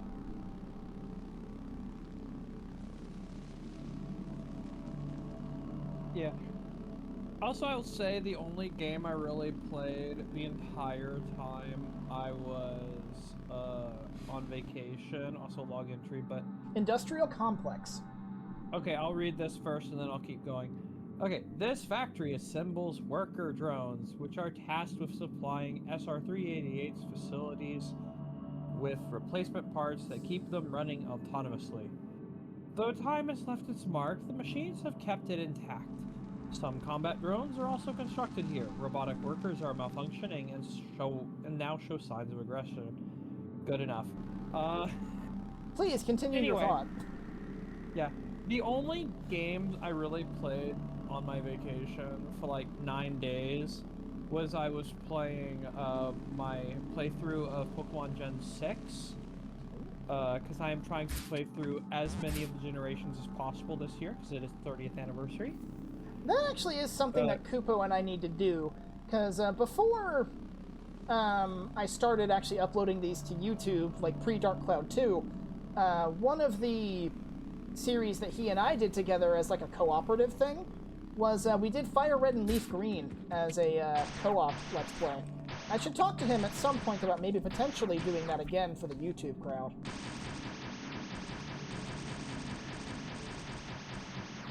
He's extremely busy, so I don't know how feasible that would be for him, especially since he's also part of the First Stooges.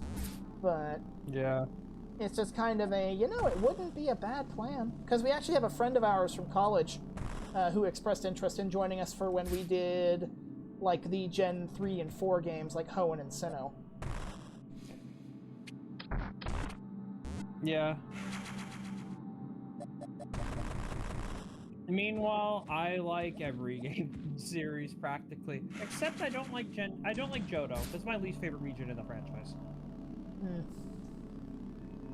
It's a personal thing with Johto, but For me, yeah, I've been going through Kalos at the moment in Pokemon Y version, and at least there's some Pokemon on the team you like, or at least somewhat maybe, because they're from previous generations, but... And there's some you'd probably have no idea about because they are newer, but they're Gen 6 Pokemon into it. Yep. But I have my Water Ice Lapras and Jolteon, of course you would... Lapras? Do you mean Lapras? Lapras. That's probably the most pretentious sounding, like, pronunciation of a Pokemon name I have ever heard. I actually do not want to be in this room yet. I misspoke. But Lapras, Jolteon, I'm trying to remember what else I have that's more... Because let's see here. Oh, those are the only two Pokemon that are pre-Gen 5. These things. So, these things are kind of annoying.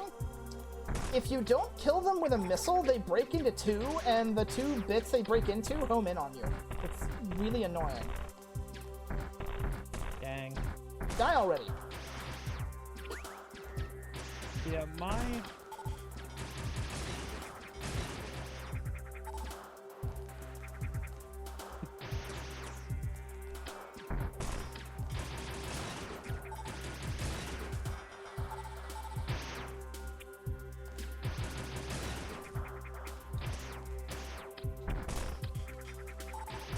Also, for the record, I still have Kayla's stream open, and there's just been a kind of a funny moment there. Oh, what have you missed? No, I'm just watching. Kayla just had a moment of, wait, I need to find the bones still, and I did a joking comment about it. Yeah, you're busy helping me out. You can't find any bones. So anyway, I accidentally just knocked my computer around there. Sorry if y'all heard me thudding. So we actually got a new beam that was not in Zero Mission. We got the Spazer.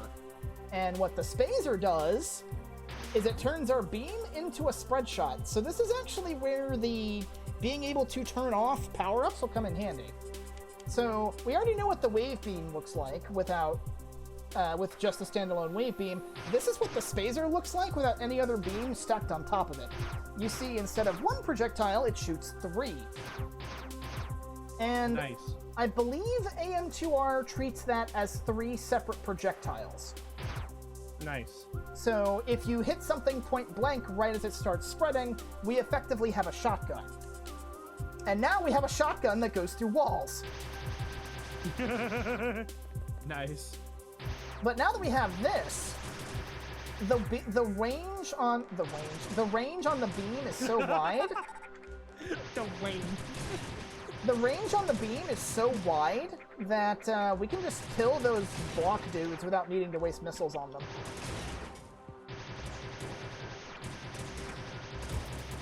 Also, as a little bit of a update on how Kayla's doing at the moment, apparently Kayla, like half the games they've played tonight are Moroys.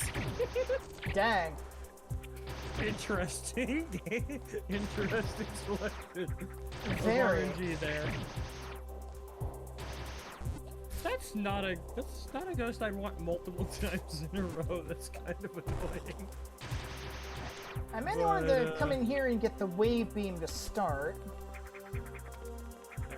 There's more in there, but we really can't do much with it until we get us another power-up.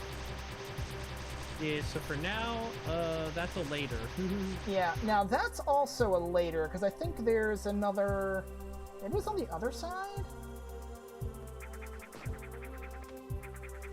No, I remember where it is. We actually do want to go that way.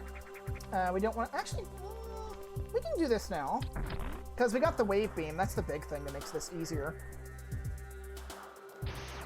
Because look at this. We don't need to spider ball very much anymore. And we basically will never be crawling around the ceilings again. Space jump. They give you this early. Yeah, they really do. Oh.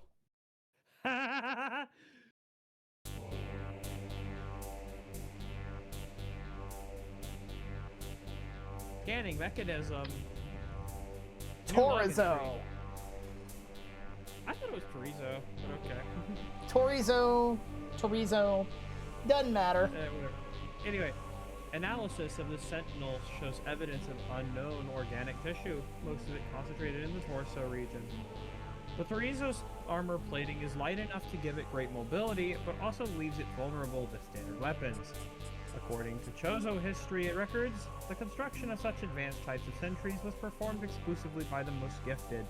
Created with biological matter and mechanical components, this makes it difficult to reliably calculate its combat abilities.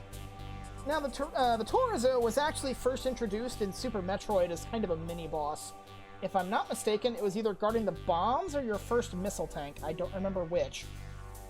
But basically, it's a Chozo statue that comes to life and attacks you. And for the most part, this Torizo fights the exact same. It has some extra attacks that I don't think the Super Metroid one has, but more or less it's the same fight. Something I will like to note, though, is the thing where it says the armor plating is light enough to give it great mobility, but leaves it vulnerable to standard weapons. I believe this is a good example of you're not screwed if you run out of missiles, because I think the regular beam shots will also damage this thing. No charge required. Yeah, we specifically need to hit it in the chest.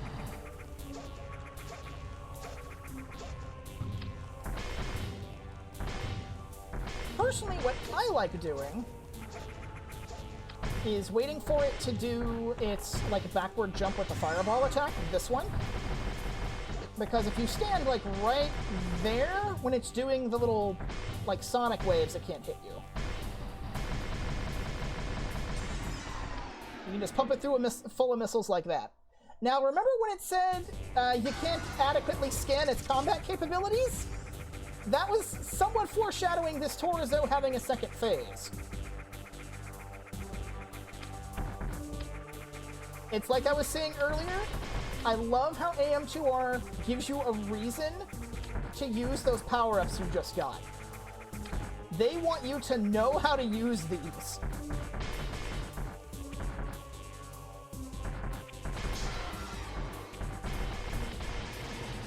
And this is why I wanted the Spazer before coming in here.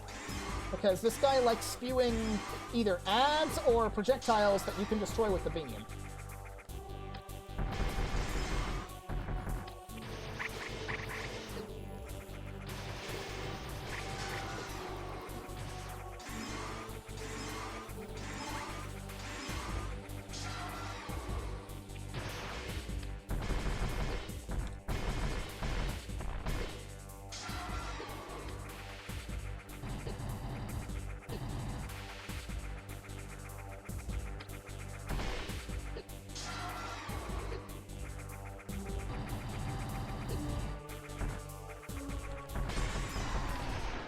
It dead.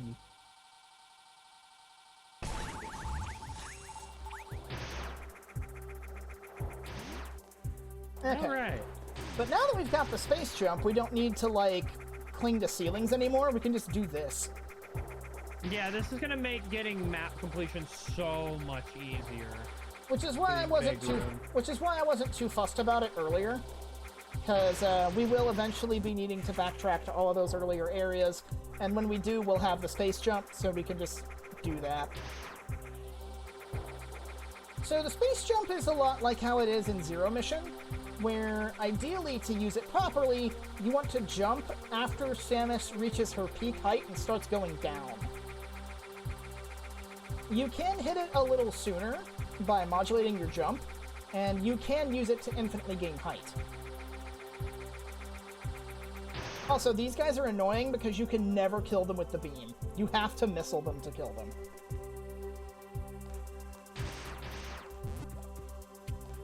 Alright, save.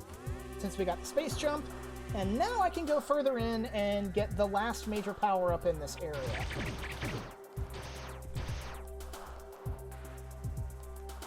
Get ready, because we're not alone down here! It's a Gamma Metroid. Now, this is where the Metroids really kind of start being kind of dumb. Because you'll notice all of this sand that's kind of around here. Notice he just destroyed the sand that I was standing on. Yeah. If I fall through that hole, the fight starts over, and this guy gets a full heal. Yeah. Well, They- you dead. They like doing mean things like that.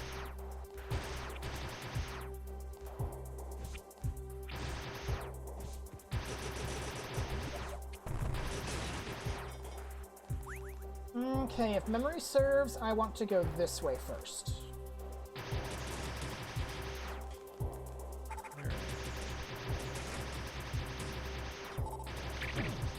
Yes, this looks like the right way.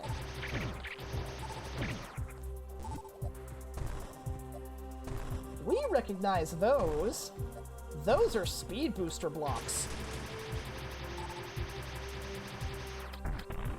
Oh yeah, I forgot to mention, the Spazer was first introduced in Metroid 2.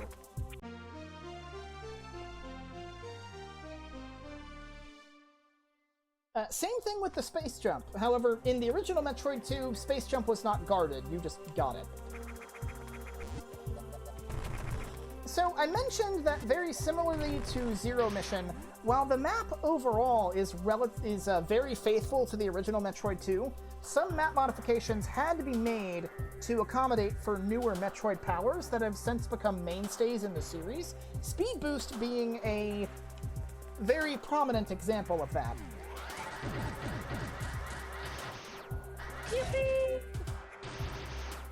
Like, all of that we just did, basically everything from more or less here on is going to be completely custom to accommodate the speed booster and actually give it a reason to be in the game.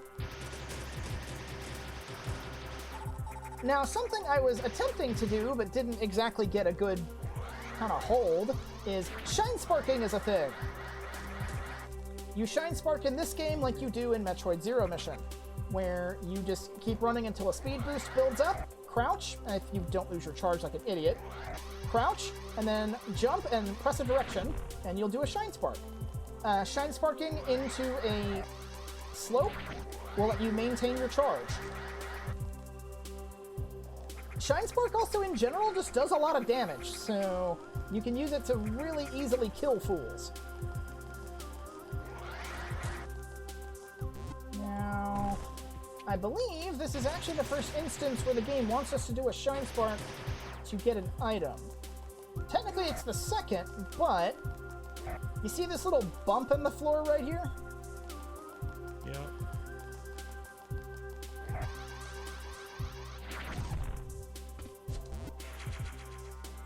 Gluing you into that missile tank. 160.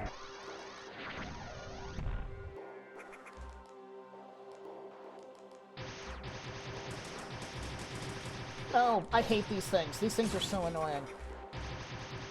The little robots that move like, I think it's bishops that move diagonally.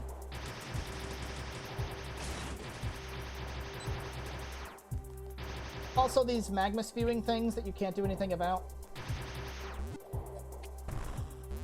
Oh, look at that. Another husk.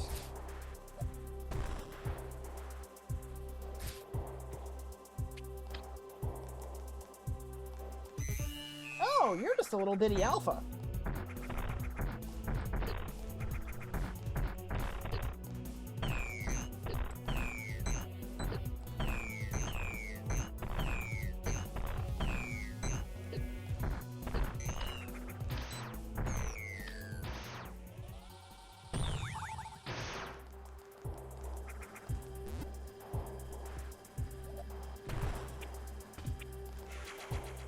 Energy tank.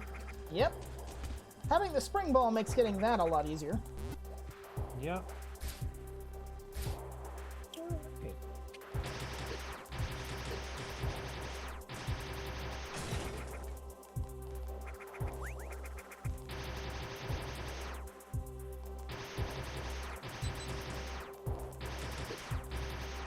So, going back to the Spazer, do you remember, Sharon, when we were playing through the original Metroid, how I mentioned that the wave beam was the one that you used when you actually wanted to kill shit?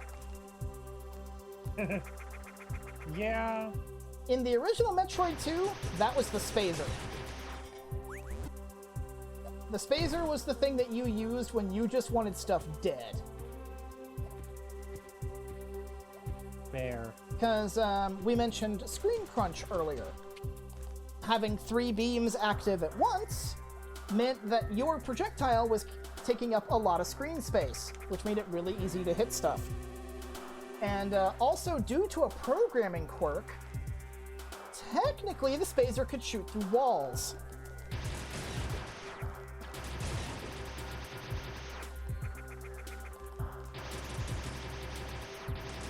How it worked in Metroid 2 was, the original Metroid 2, I should say, was that the Spazer, the 3 split beams were all a single projectile as far as the game was concerned. So, if one beam hit something, all 3 hit something. If it was an entity. I think it was something like, in regards to, like, walls. If, like, one beam hit a wall, but the other 2 kept going, it would still count as all 3 beams still going forward.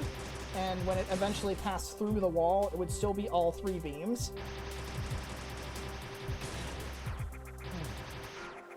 So, yeah, pretty much every other Metroid game that has the Spazer treats it as 3 separate projectiles. Can I build up a speed boost in here? No, not enough space. However...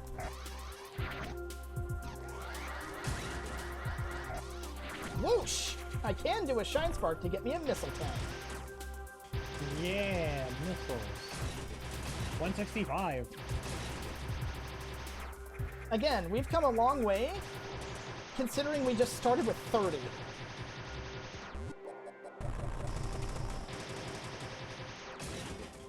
Now, there's like a hidden passage thing.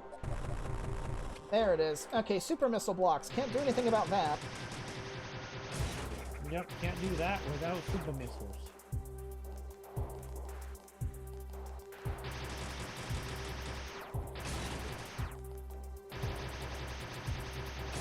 Take that, fool!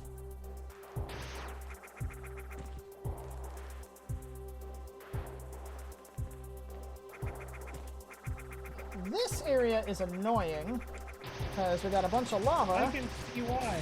And a lot of these things. Oh, you want to know what made this really annoying on one of my practice runs? Yeah. I believe it was my most recent practice run. The last thing I did in this zone was fight Torizo, which means I did all of this without the space jump. Oh, that sounds like fun. I had to use Spider Ball and abuse the fact that you could bomb jump in liquids.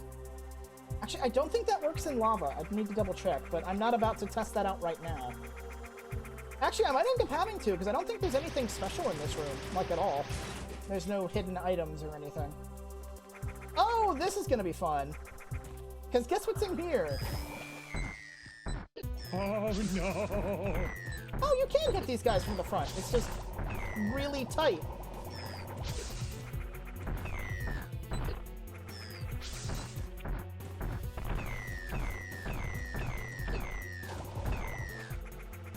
You got a lot of good hits right there in a row. Yep, there you go. There's dead. Not the cleanest Metroid fight, but it'll do. Now, the nice thing about the lava in here, it kills these idiots.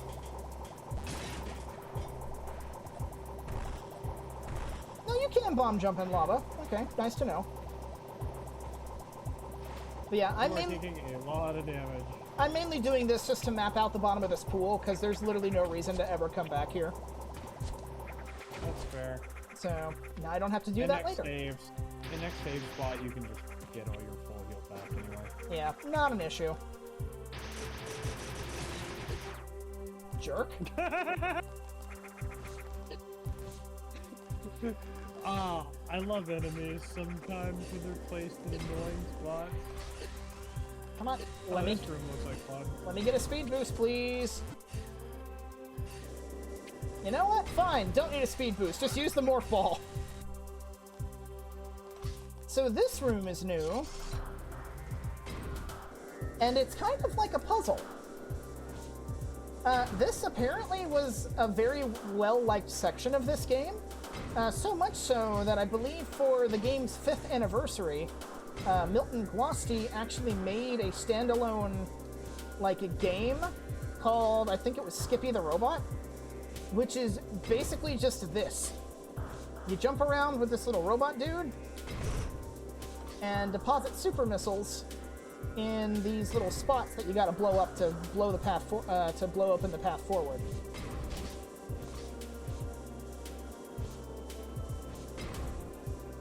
Because you don't have super missiles yet.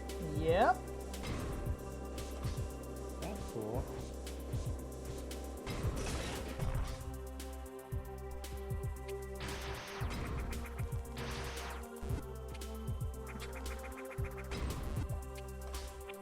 I think those are super missile blocks too. Yep, okay.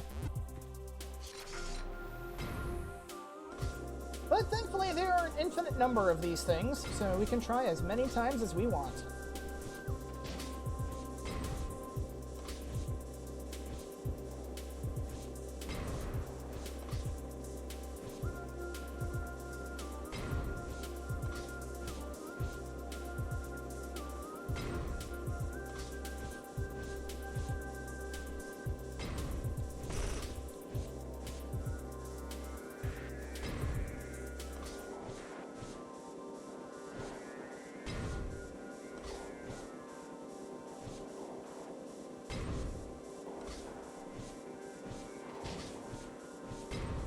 To control this, by the way, you hop by pressing the A button, and you hold down A, you jump further. You press X to interact with the world, which is pick up and drop super missiles, basically.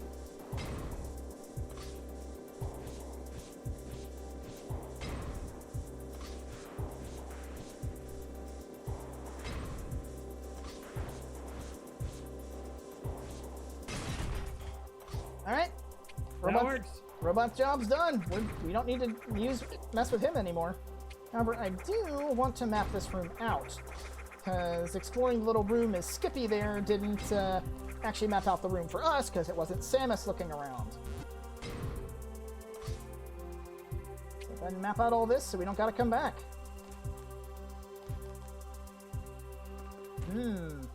Big green crystal. Ah. Super missiles. And now we can select super missiles. Pressing the select button, R and attack. Basically, if it's green coded, shoot it with a super missile. And as the tooltip suggested, super missiles do 5 times normal damage. Unfortunately, even the weakest of Metroids, the Alpha Metroids, cannot be one-shot by a super missile because they take 7 missiles worth of damage. So you can greatly soften them up, but can't kill them in one shot.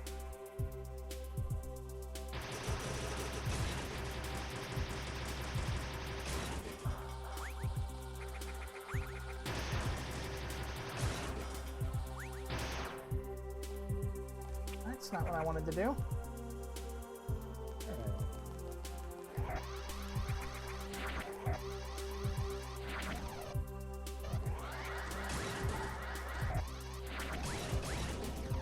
Eat it, fools! Get shine sparked! I believe around here... Now, did you notice that when I shot the super missile into the middle of that, it destroyed all 4 blocks? Yep. Something nice about how AM2R handles things is that your projectiles actually do have an AoE. The blast isn't just cosmetic. Nice. Super missile tank acquired. Yep, and that fully restored my super missiles in addition to giving me 2 more. Now we're to 4 super missiles. Yep.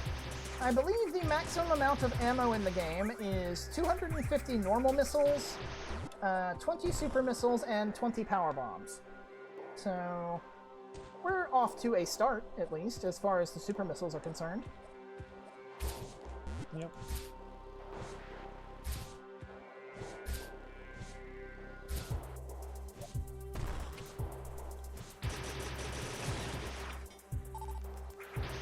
Sorry, Skippy, you were getting in my way.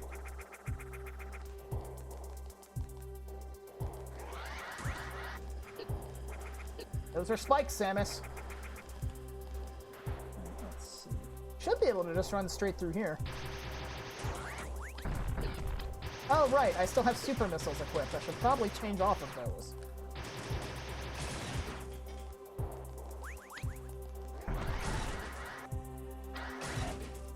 Not what I wanted to do. Okay, well, I can do a, I can build up a Shine Spark in here, so that's not going to be a huge problem. I'll take super missiles, don't mind if I do.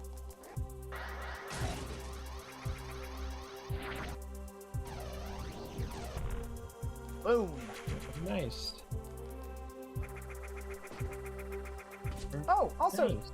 something nice that AM2R lets you do. You couldn't do this in Zero Mission, because, frankly, there was no reason to when you had the space jump, but you can still wall jump with the space jump.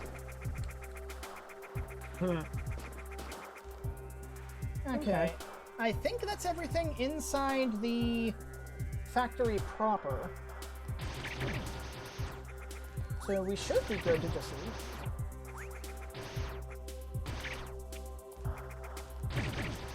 Which is good, because we have more Metroids to hunt. Game save.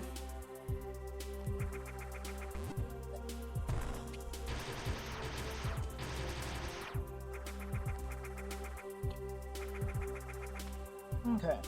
So I think the only place left is there's the Metroid breeding grounds off to the right, and then there's a hole to the left. The one in the top left, we can go in here, but we can't do anything in here because, hey, power bombs. So we got to go this way instead.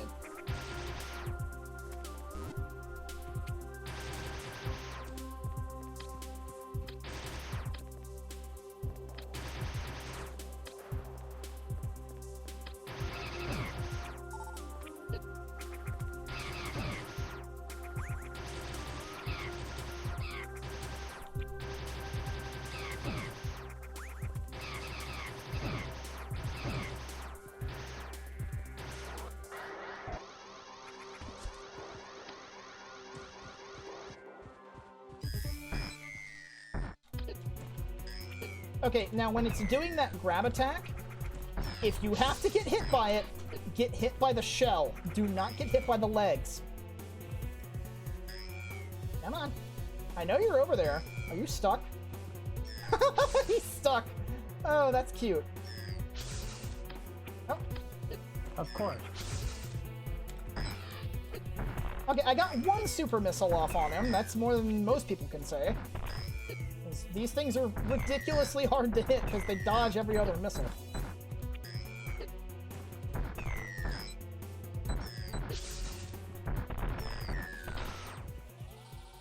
You can see, even just landing one super missile makes all the difference.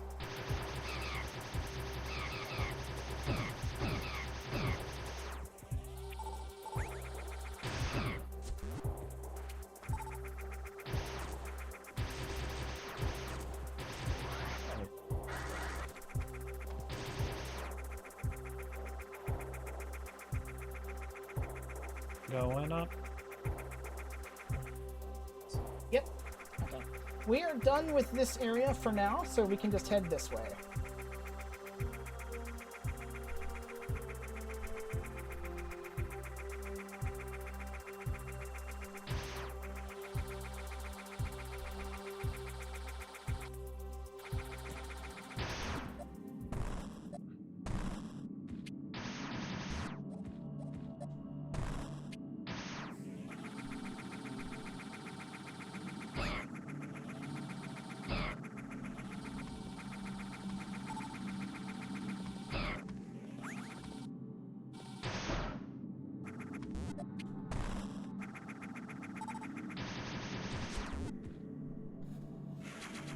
Missile tank on the way out. Now remember that this little side room over here is here. We can't get there from that room, but There is a way to get in there. We just can't do anything in there right now.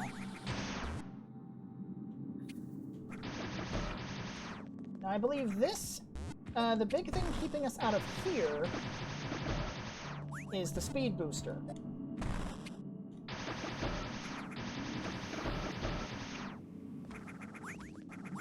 Because you need the speed booster to break through that obstacle over there.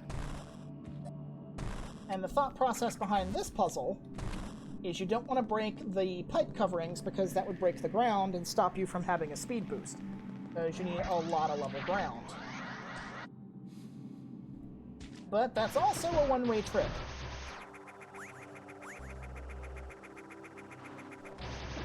We're in...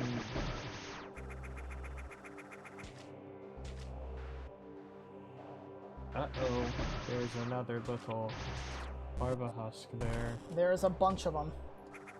This, I want to say, is probably the largest Metroid breeding ground in the game. It's also dark.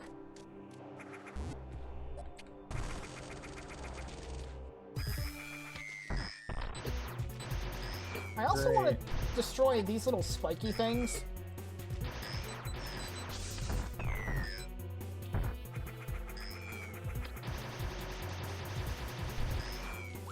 Whoa. Yeah, because those spiky things will damage you. So you might as well just get rid of them so you don't end up walking on them by accident.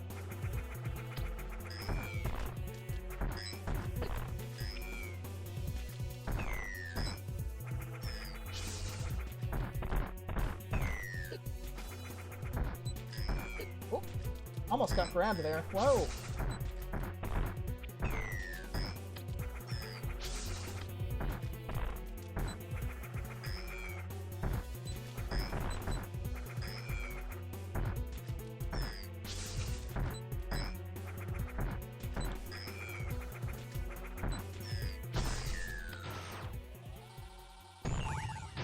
Feisty little guy, huh?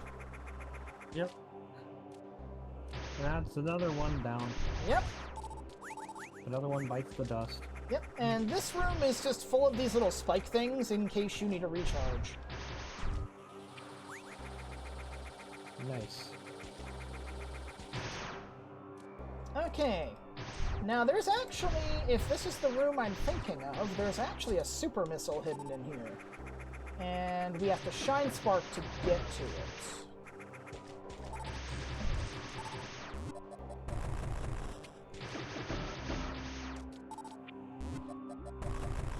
First things first, though, there's actually like a little... There's a little hole you have to get into to open up a passage that will actually let you shine spark in general. I also like the nice little touch of whenever your charge beam is active, all the fireflies just kind of gather around your cannon.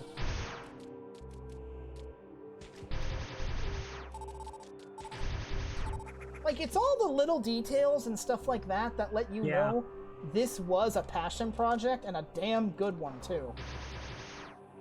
Yep.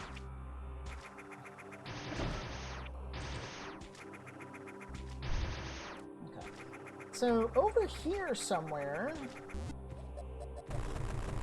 there's an entryway somewhere.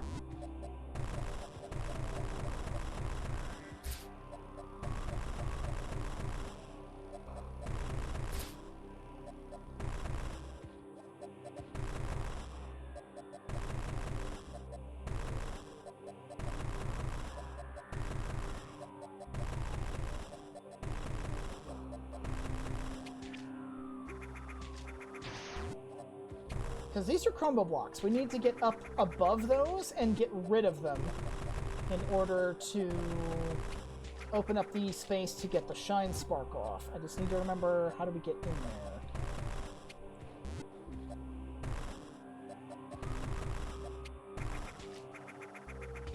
Because you can see the super missile right there.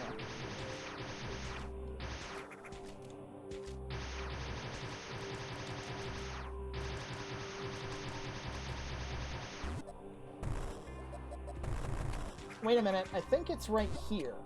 There it is.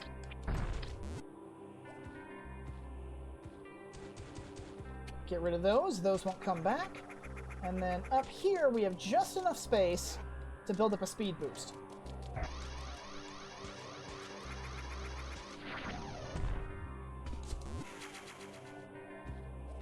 And super missile tank. Yep. 6. Now, it's actually really important that enemies down here will drop super missiles for you, because we had to use the speed booster to get in here, and that was a one-way trip. There is a back door, but you need super missiles to open it.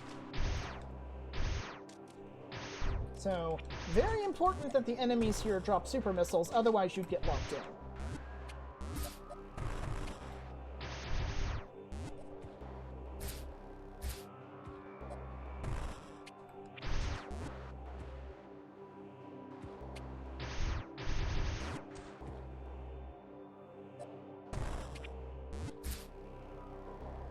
Gotta use a spider ball to cross all of that.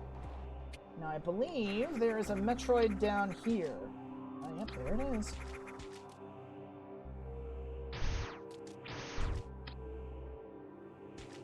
Now, if I'm not mistaken, this Metroid's actually really easy because it's in a vertical shaft. Get rid of these.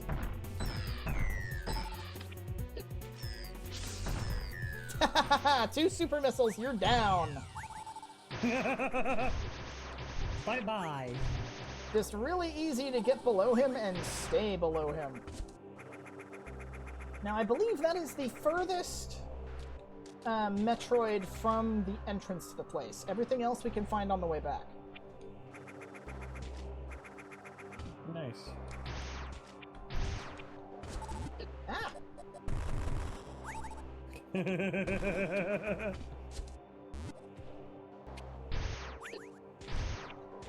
Curse you, wave beam!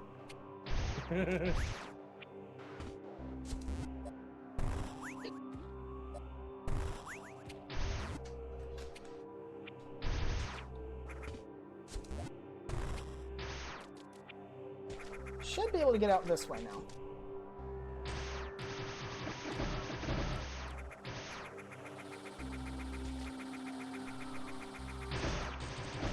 Don't care about these idiots.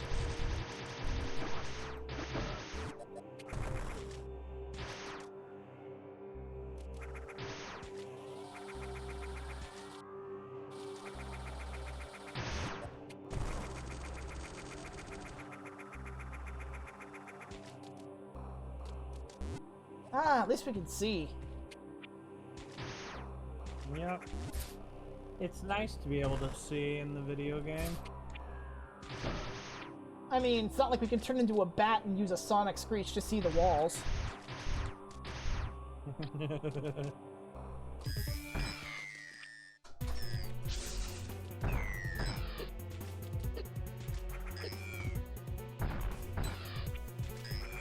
You know, that's actually a power-up in a later Shantae game.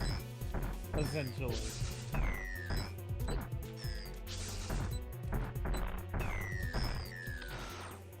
Although it's really funny is I don't even remember if I use them.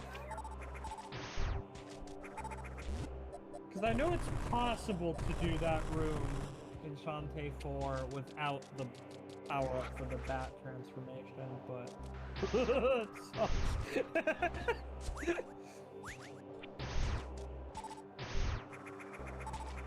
Actually, we'll have to do Shantae 4, but... I'm sure I'll get the other Shantae games one way or another. Yeah, I think... so, for me with Shantae, I think the best ones are between 3, 4... Yeah, 3 and 4 are like the two best ones to me. I'm not sure about 5 because I've yet to actually finish it. And I do have a few qualms, though I do think the game is still good. And I need to... And, Shantae 1.5, as I'm gonna jokingly call it, is also on my to-play list. Gotcha! I ran right into a super missile!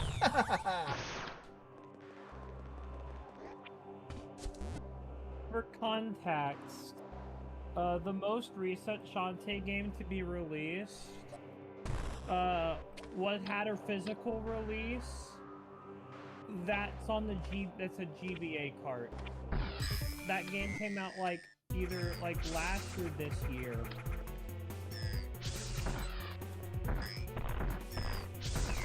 Although the Steam version is fine. Combo! Good. Yeah, combo. And it's dead. If you You're out of super missiles though. I can get more. But yeah, if you position a Metroid just right, you can juggle them like that. Yeah.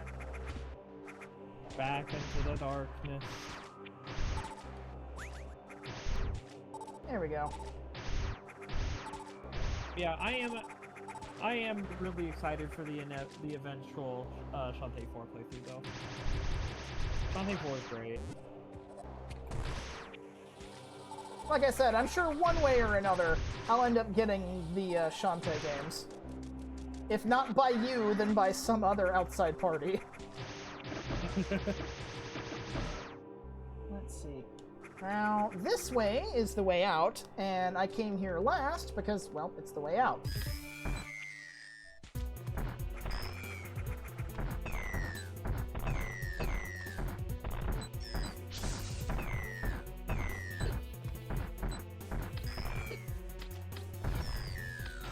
Had enough of you! Alright, that's another one down. That should be the last of them in this area. Yeah, there's the earthquake.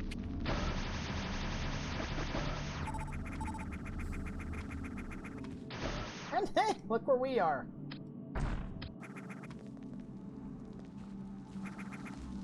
Save station.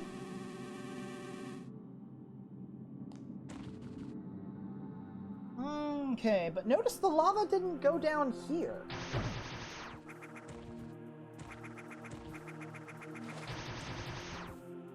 Yeah, it hasn't. Mysterious. Well, that's because there's another part of the cave. Yeah, we need to keep going. Elsewhere.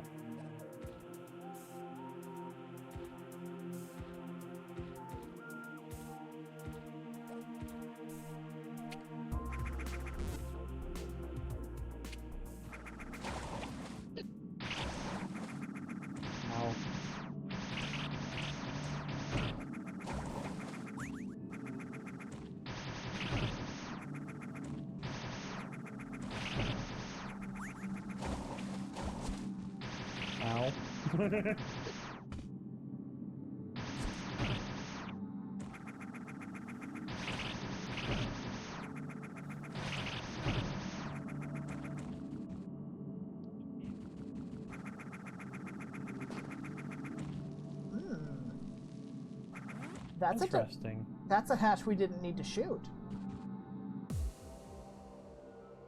Scanning environment. Log entry. The research team.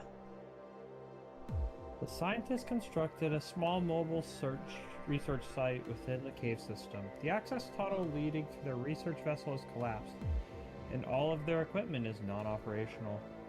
Vital signs of all exosuits are flatlined. There are no survivors in this site. So we can conclude that the rescue team is, or not the rescue team, the research team is 100% dead.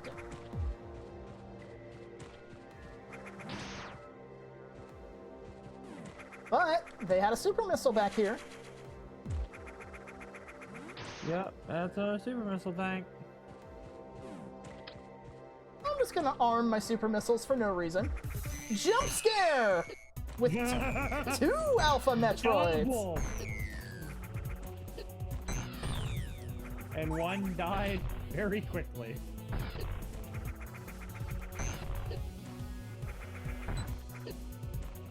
If there's one thing I can say about super missiles against Alpha Metroids is that they are really good at clearing the room.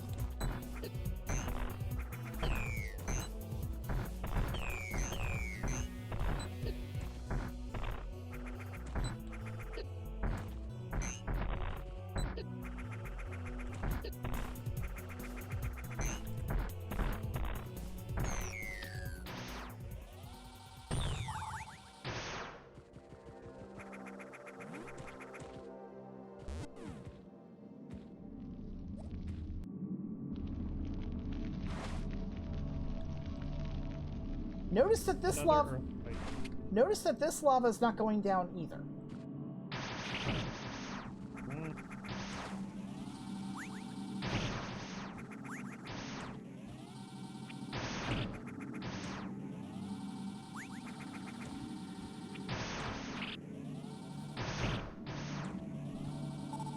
Veg, how you doing? Hello. Welcome to Metroid 2, Veg. I bet. Well, we're not Same. going down there anytime soon. So I guess the only place left to go is back up towards the factory.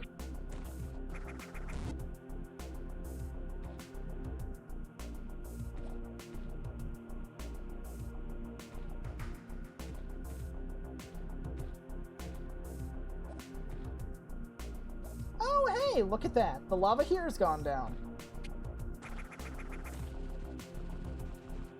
Ah, a green crystal.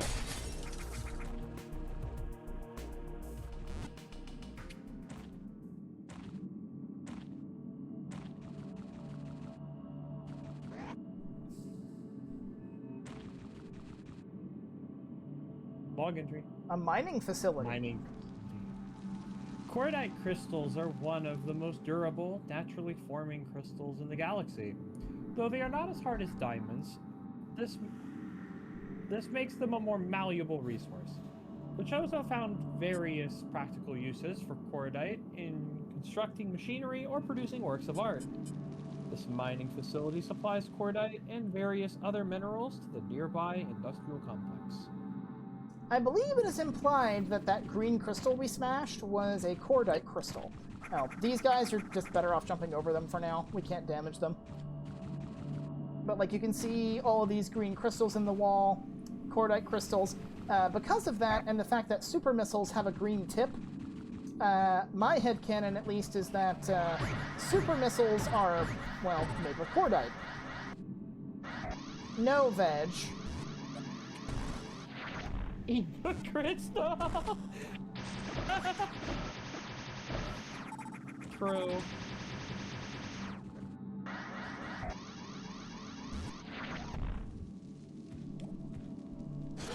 Because I have to power this machinery, that's why.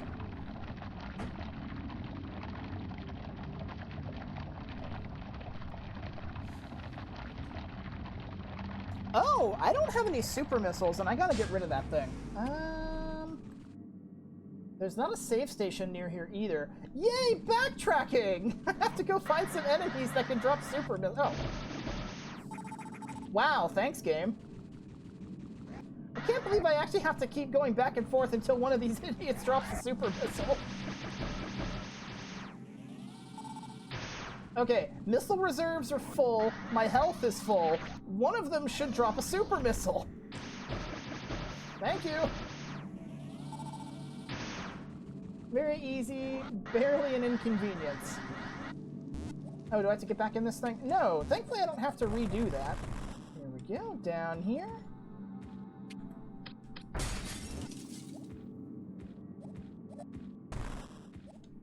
And back in the machine. Kayla's ending stream, so I can move it so it's just your chat on my left side. I think we'll be finishing up here pretty soon. We're getting close to the halfway mark. Alright.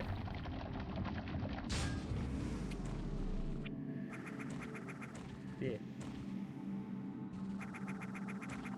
There's a save point over here.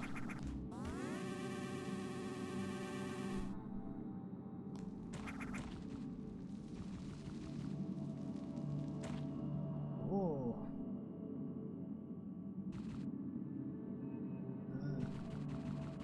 Multiple Metroids. So these things are kind of annoying. They slow you down if you touch them.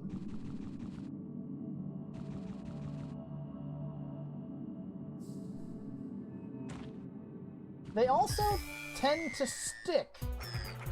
Now this guy's actually really easy because you can get him stuck on that corner.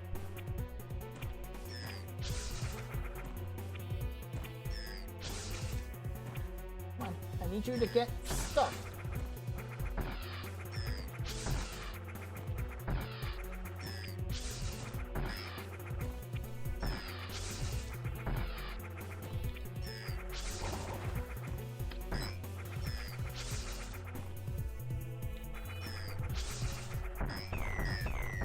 That's right, dodge into my missiles.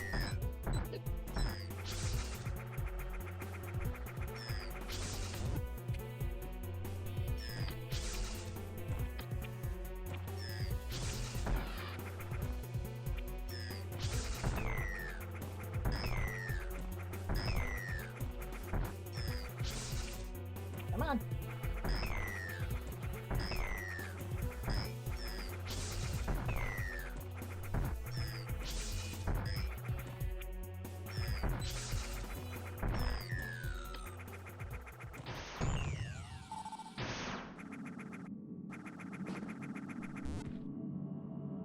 Okay, now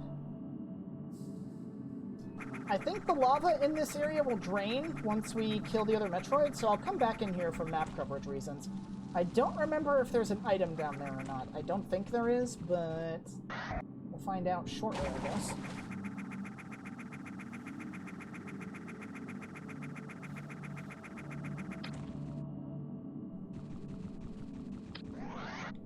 I think this one is an alpha, if memory serves. Yep, there it is.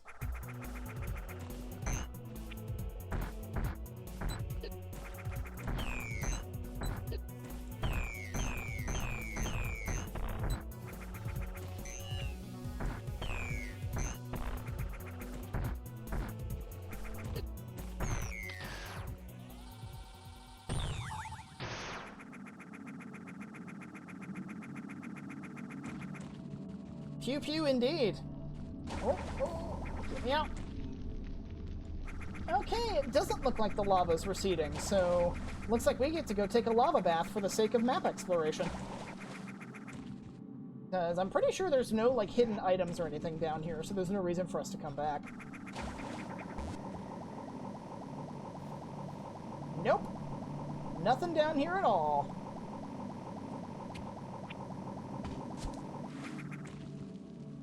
As you can see, the lava didn't really hurt that much either. Like, even before we got the various suit, it didn't do very much damage.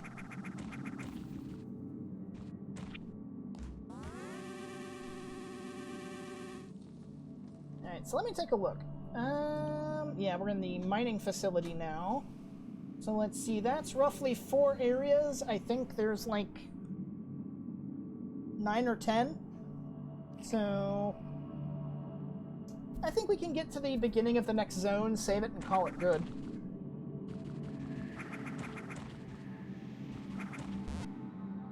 Nice.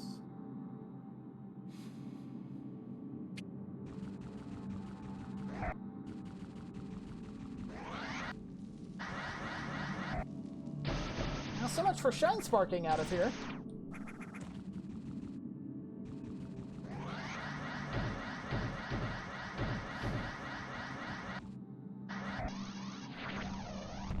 There we go. That's how you do it.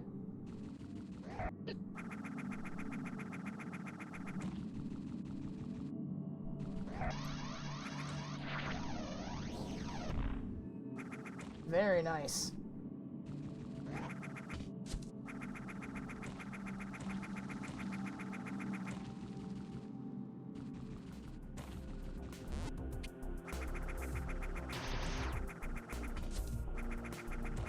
I think that should be everything around here explored so far. Yes. This should be the last time we need to come into this particular area of the map directly.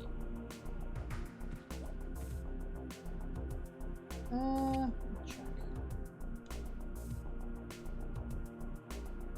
Possibly. We may be going through that neck of the woods again later. I don't remember exactly which one is the most convenient shortcut to get back to that research center site, or the research team site, because we will eventually need to go back there. But, oh! These things! I hate these, they're annoying. We can't deal with them until we go to the next area. Yeah. So for now, they are effectively spikes. Yippee. Oh, right. There actually is an item in here.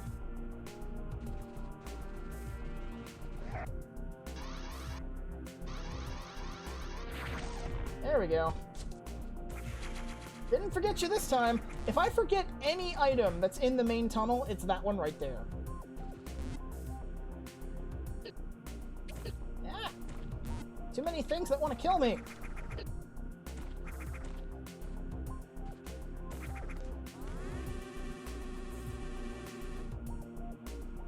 Okay, yeah, we're at about 2.5 hours, and we're roughly at the halfway point of the game, I think. So, I think this will be a good place to stop for now. So, thanks for joining me, Jaren. Are we continuing next Sunday? And that's the idea, yes. Next Sunday should be the finale. I should hope so, because we're roughly halfway through, and we will get progressively faster as we get further in, because we'll have more movement options available.